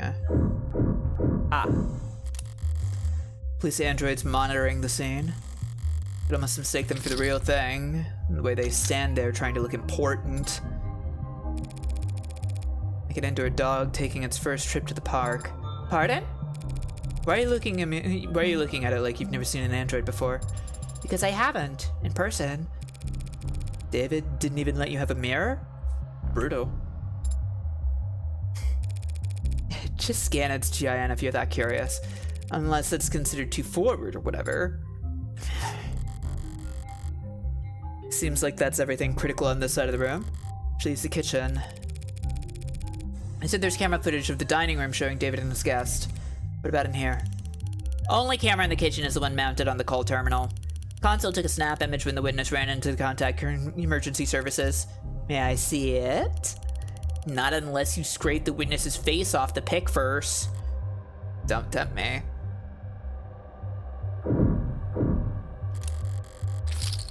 This is where the emergency call was made. What time did the call go out? 8:04 p.m. Before you ask, the witness left the parlor at 8:03 p.m. Not enough time for them to alter the scene. I wasn't going to ask that. When did the medics arrive? 8:08 p.m., remember? Hell of a response time for a penthouse. Private EMS came by air? Yeah, they landed on the VTOL pad you saw outside. Took him to Gatesfield. The very best if you can afford it. Looking around here, seems like he could afford a lot. He got his insurance through his employer, just like most people. Really? Caduceus's executive plan for isn't like most people, counselor. He had executive level? Not like most people at all.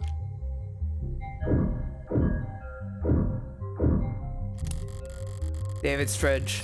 Normally I wouldn't go poking in the pantry at a crime scene, but this was a poisoning. Some white wines chilling in the drawer, some real cheap liquor stuffed in the icebox. Old habits. Reyes, you said he left the parlor and came back with that whiskey from the basement? Huh? That's what the cam showed, yeah. There's plenty to drink right here, and unlike the cabinet downstairs, it's actually cold. You must have wanted Rose River in particular. What's that look for? You hungry? I am an android. I do not get hungry. Are you being sarcastic? Only mostly. I thought you said you required organic nourishment. I do ingest organic substances, but that doesn't mean that I experience hunger as you do. So when you don't ingest organic substances for a long time, I become tired. What a great feature. And when I'm done digesting, I don't need to know.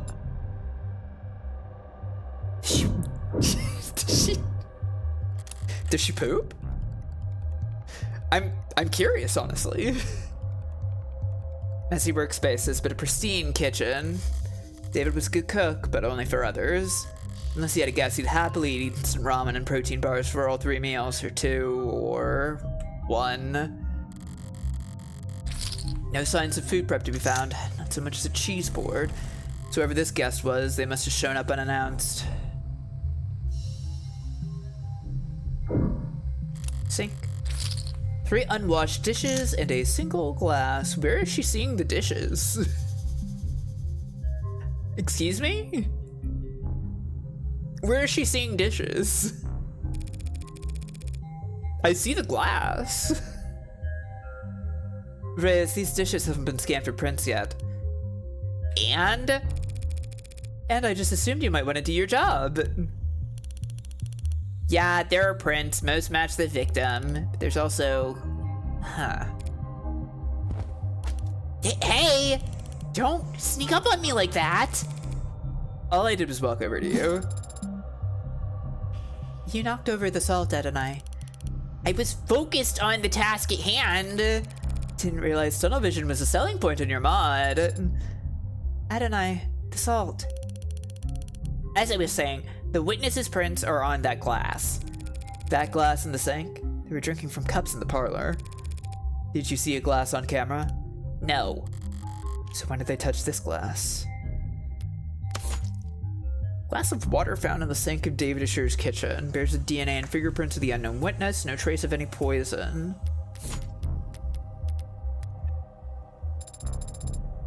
You need to toss it over your shoulder.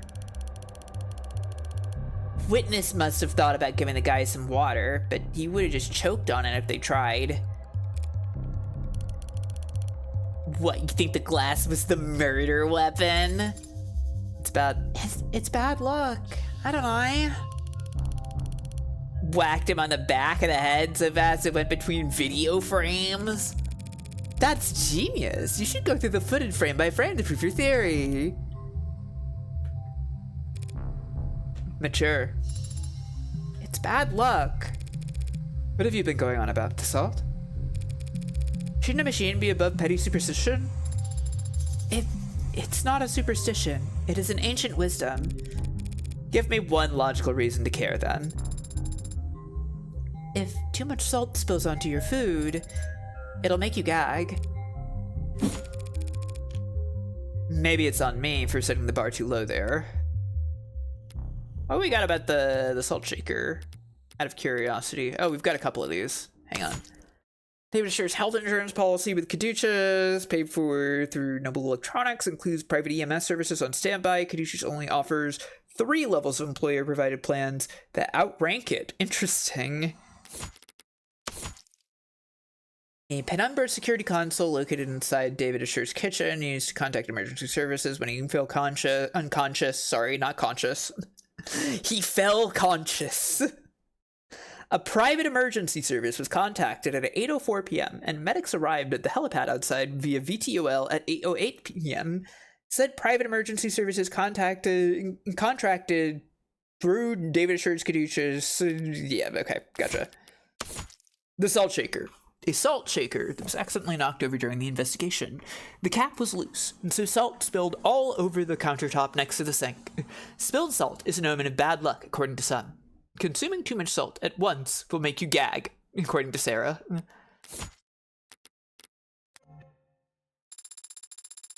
You've now had the chance to survey the crime scene. Yeah. So, do you think you know what happened? Detective, is his body still at the hospital morgue? Yeah, he's at Gatesfield. Along with 100 noble Megs who've all called dibs. Then I'll just have to cut in line. Sarah, get me a ride to Gatesfield Memorial. What? You can do that, can't you? I can. But I need your payment information to get started. Yeah? Okay. Understood. On my way down. Got it. It's incomplete. Set pickup for 10 minutes should be plenty. The crowd down there seems to have gotten quite large.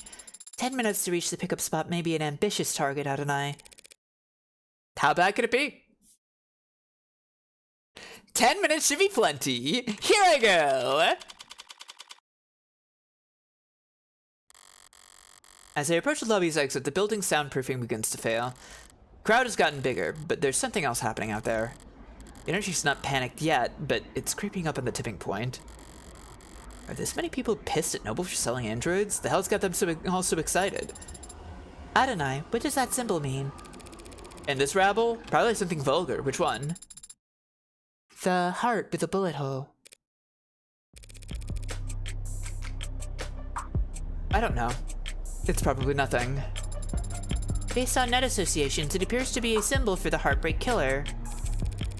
That doesn't make any goddamn sense. Why would that freak have a symbol, or a following, or these... whatever these people are? And why the hell would they be outside David Assure's apartment? This noble's trying to cover up the truth! They are? Those Megs in there are scrambling to shred every document they can! We need to stick together, form a perimeter, and try and catch them when they go to dump the scraps! Sarah, what are you hoping to find? Proof that Assure was killed for trying to blow the whistle! Blow the whistle on Heartbreak? Noble doesn't want the world to know that the A-16 is sentient and homicidal! Yeah, we did have robotic as one of the options for, what the accuracy of the Heartbreak Killer sounded like back in episode 0, huh? You think that Heartbreak is an android? You think whoever did all that was human? Noble's advanced prototype went amok and started killing! Started killing random people? Don't be a lamb. It only looks random. There's a clear pattern as long as you're smart enough to see past the bullshit. Oh, okay.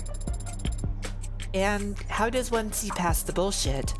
Stop engaging. Smart kid. She gets it. She's asking the right questions. What the hell are you talking about? No way those victims weren't related. It's gotta be deniable ops.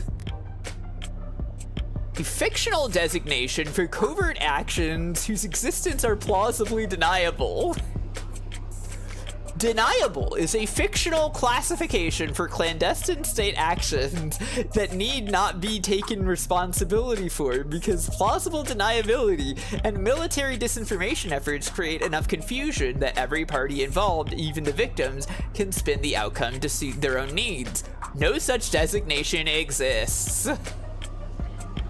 Deniable ops are a common recurring concept in online conspiracy theories, often used to wave away questions about why supposedly explosive events are never reported on through the media or addressed by world governments. It is also commonly claimed that deniable ops make ample use of private military contractors in order to further distance governments from the political ramifications of their military actions. Conspiracy theories are no laughing matter. If you're worried that someone you know may be being indoctrinated or spreading misinformation themselves, you can report them to the state at our non-confidential portal here. Oh boy!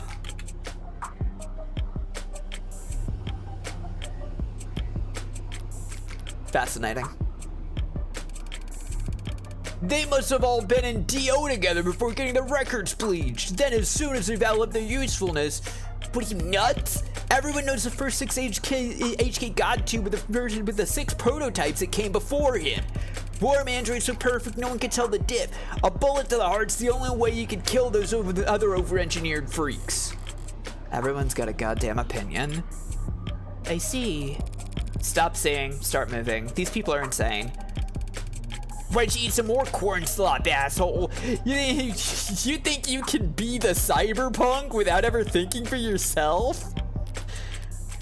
Oh boy. A mythologized countercultural icon or way of being. Originally a term coined in a short science fiction story, and later having grown into a genre all its own, cyberpunk, where cyberpunk historically has referred to counterculture centered around the themes of underdogs resisting powerful corporate or government forces through digital guerrilla warfare. While the genre has persisted to modern times and evolved in numerous ways, over the last 2 decades it has taken on new meaning as a kind of mythologized way of being for the adolescent or disaffected to aspire to. A code of conduct that emphasizes anti-authoritarianism, community organizing, corporate disengagement, and socioeconomic consciousness.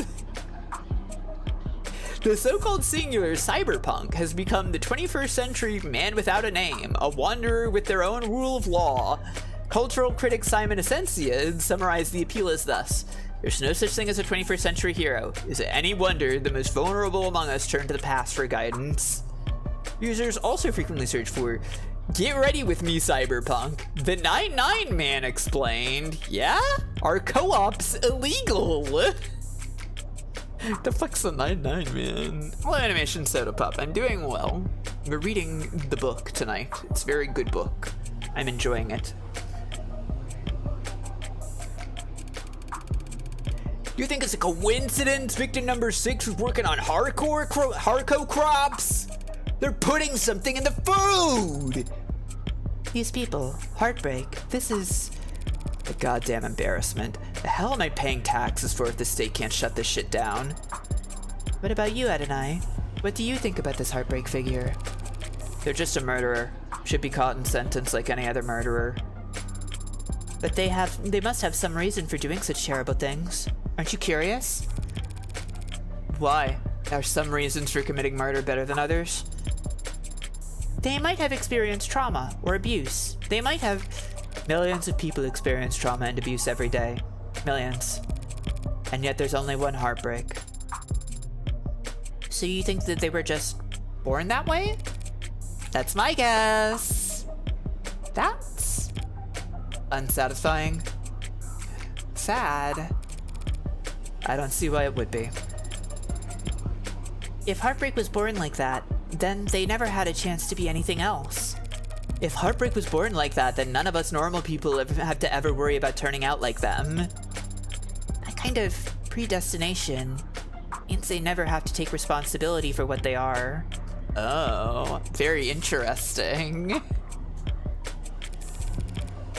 The state can make them take responsibility as soon as they catch them. Make it sound so trivial. They're a very dangerous serial killer.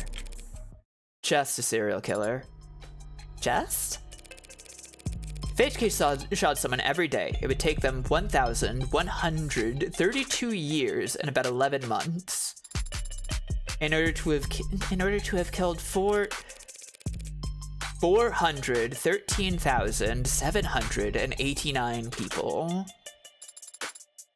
You did that in your head? I'm good at mental math.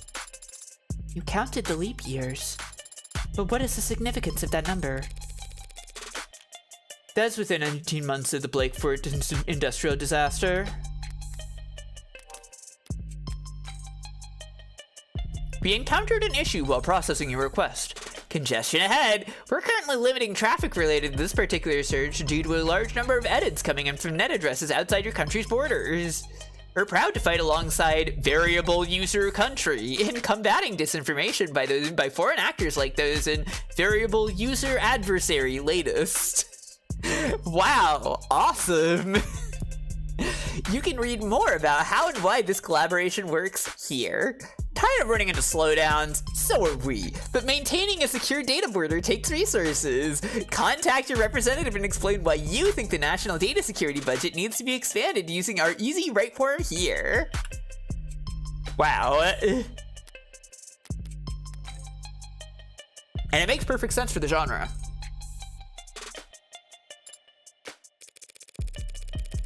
Times that number by 2 for the injuries.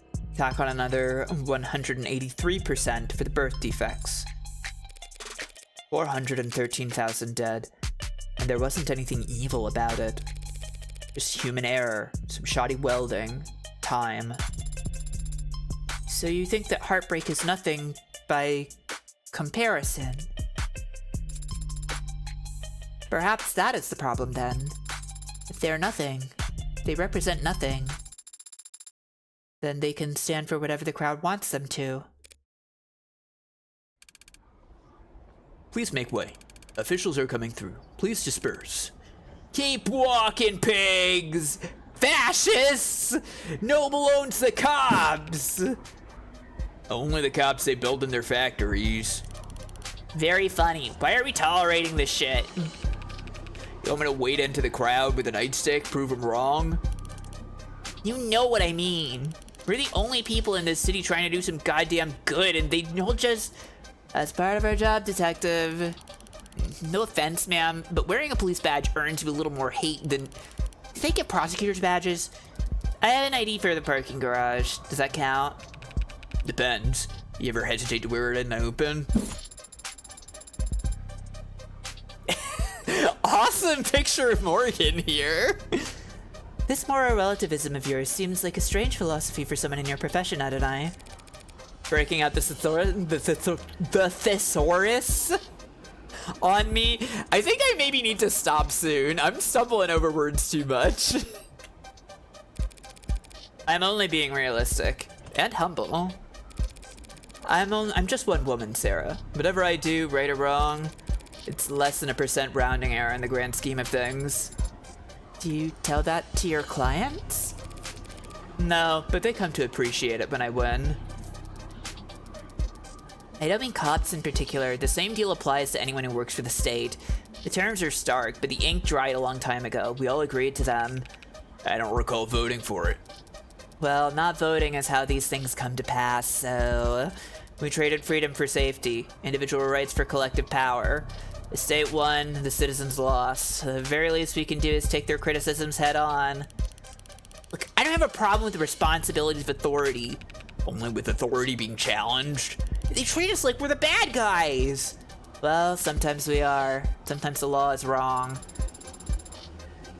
So if any given individual is too small to ever affect change, So the public's gonna hate us no matter what we do. And if corporations and governments will trample over the same people the same regardless of the character. If we can't even be sure we're doing the right thing? What do you do, Adonai? What the hell do we do? I think it's pretty simple.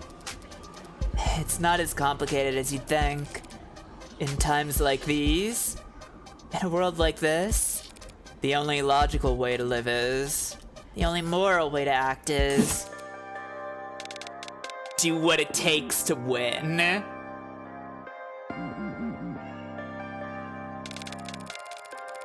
If I'm insignificant in the grand scheme of things, I can do my worst and no one will notice. if power is inherently evil, holding back won't save your soul. I have not been able to get consistent on Emma's voice. I'm sorry, everybody. Just fight with both barrels and trust the opposition to do the same. Winner takes all.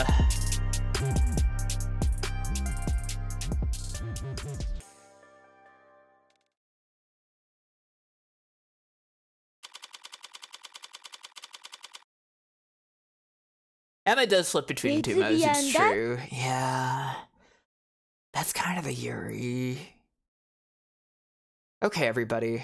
I am enjoying this. However, I am getting tired of talking. I think my voice needs a rest on this one. It's a lot of text. It's a lot of words. It's a lot of text. But I've had a great time. I hope you're enjoying me reading to you, everybody. Wait, quit. Does this go to title screen? Yeah, okay, good. I'm very much enjoying this, yeah. It's a great one. Looking forward to coming back soon. I also love women. Where can I send you to?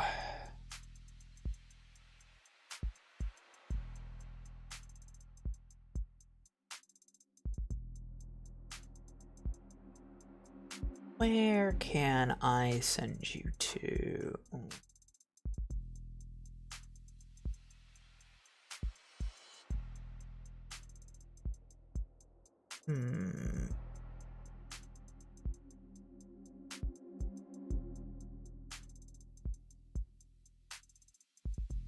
I'll send you to Holly.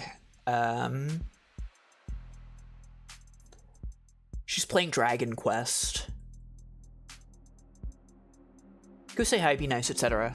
I will see you tomorrow on the Swell Time G-Pool stream, where I will be the first of a rotating series of guests as they play Final Fantasy VII for the very first time. I'm going to happily introduce them to the game, and I'm gonna try to make sure that we put Cloud in that dress tomorrow night, okay? And that they see all the other cool, fun stuff in that beginning portion of the game. Anyways, thank you all for hanging out. Thank you all for watching. Hope you had a great evening. See y'all later. Bye, bitty, bye.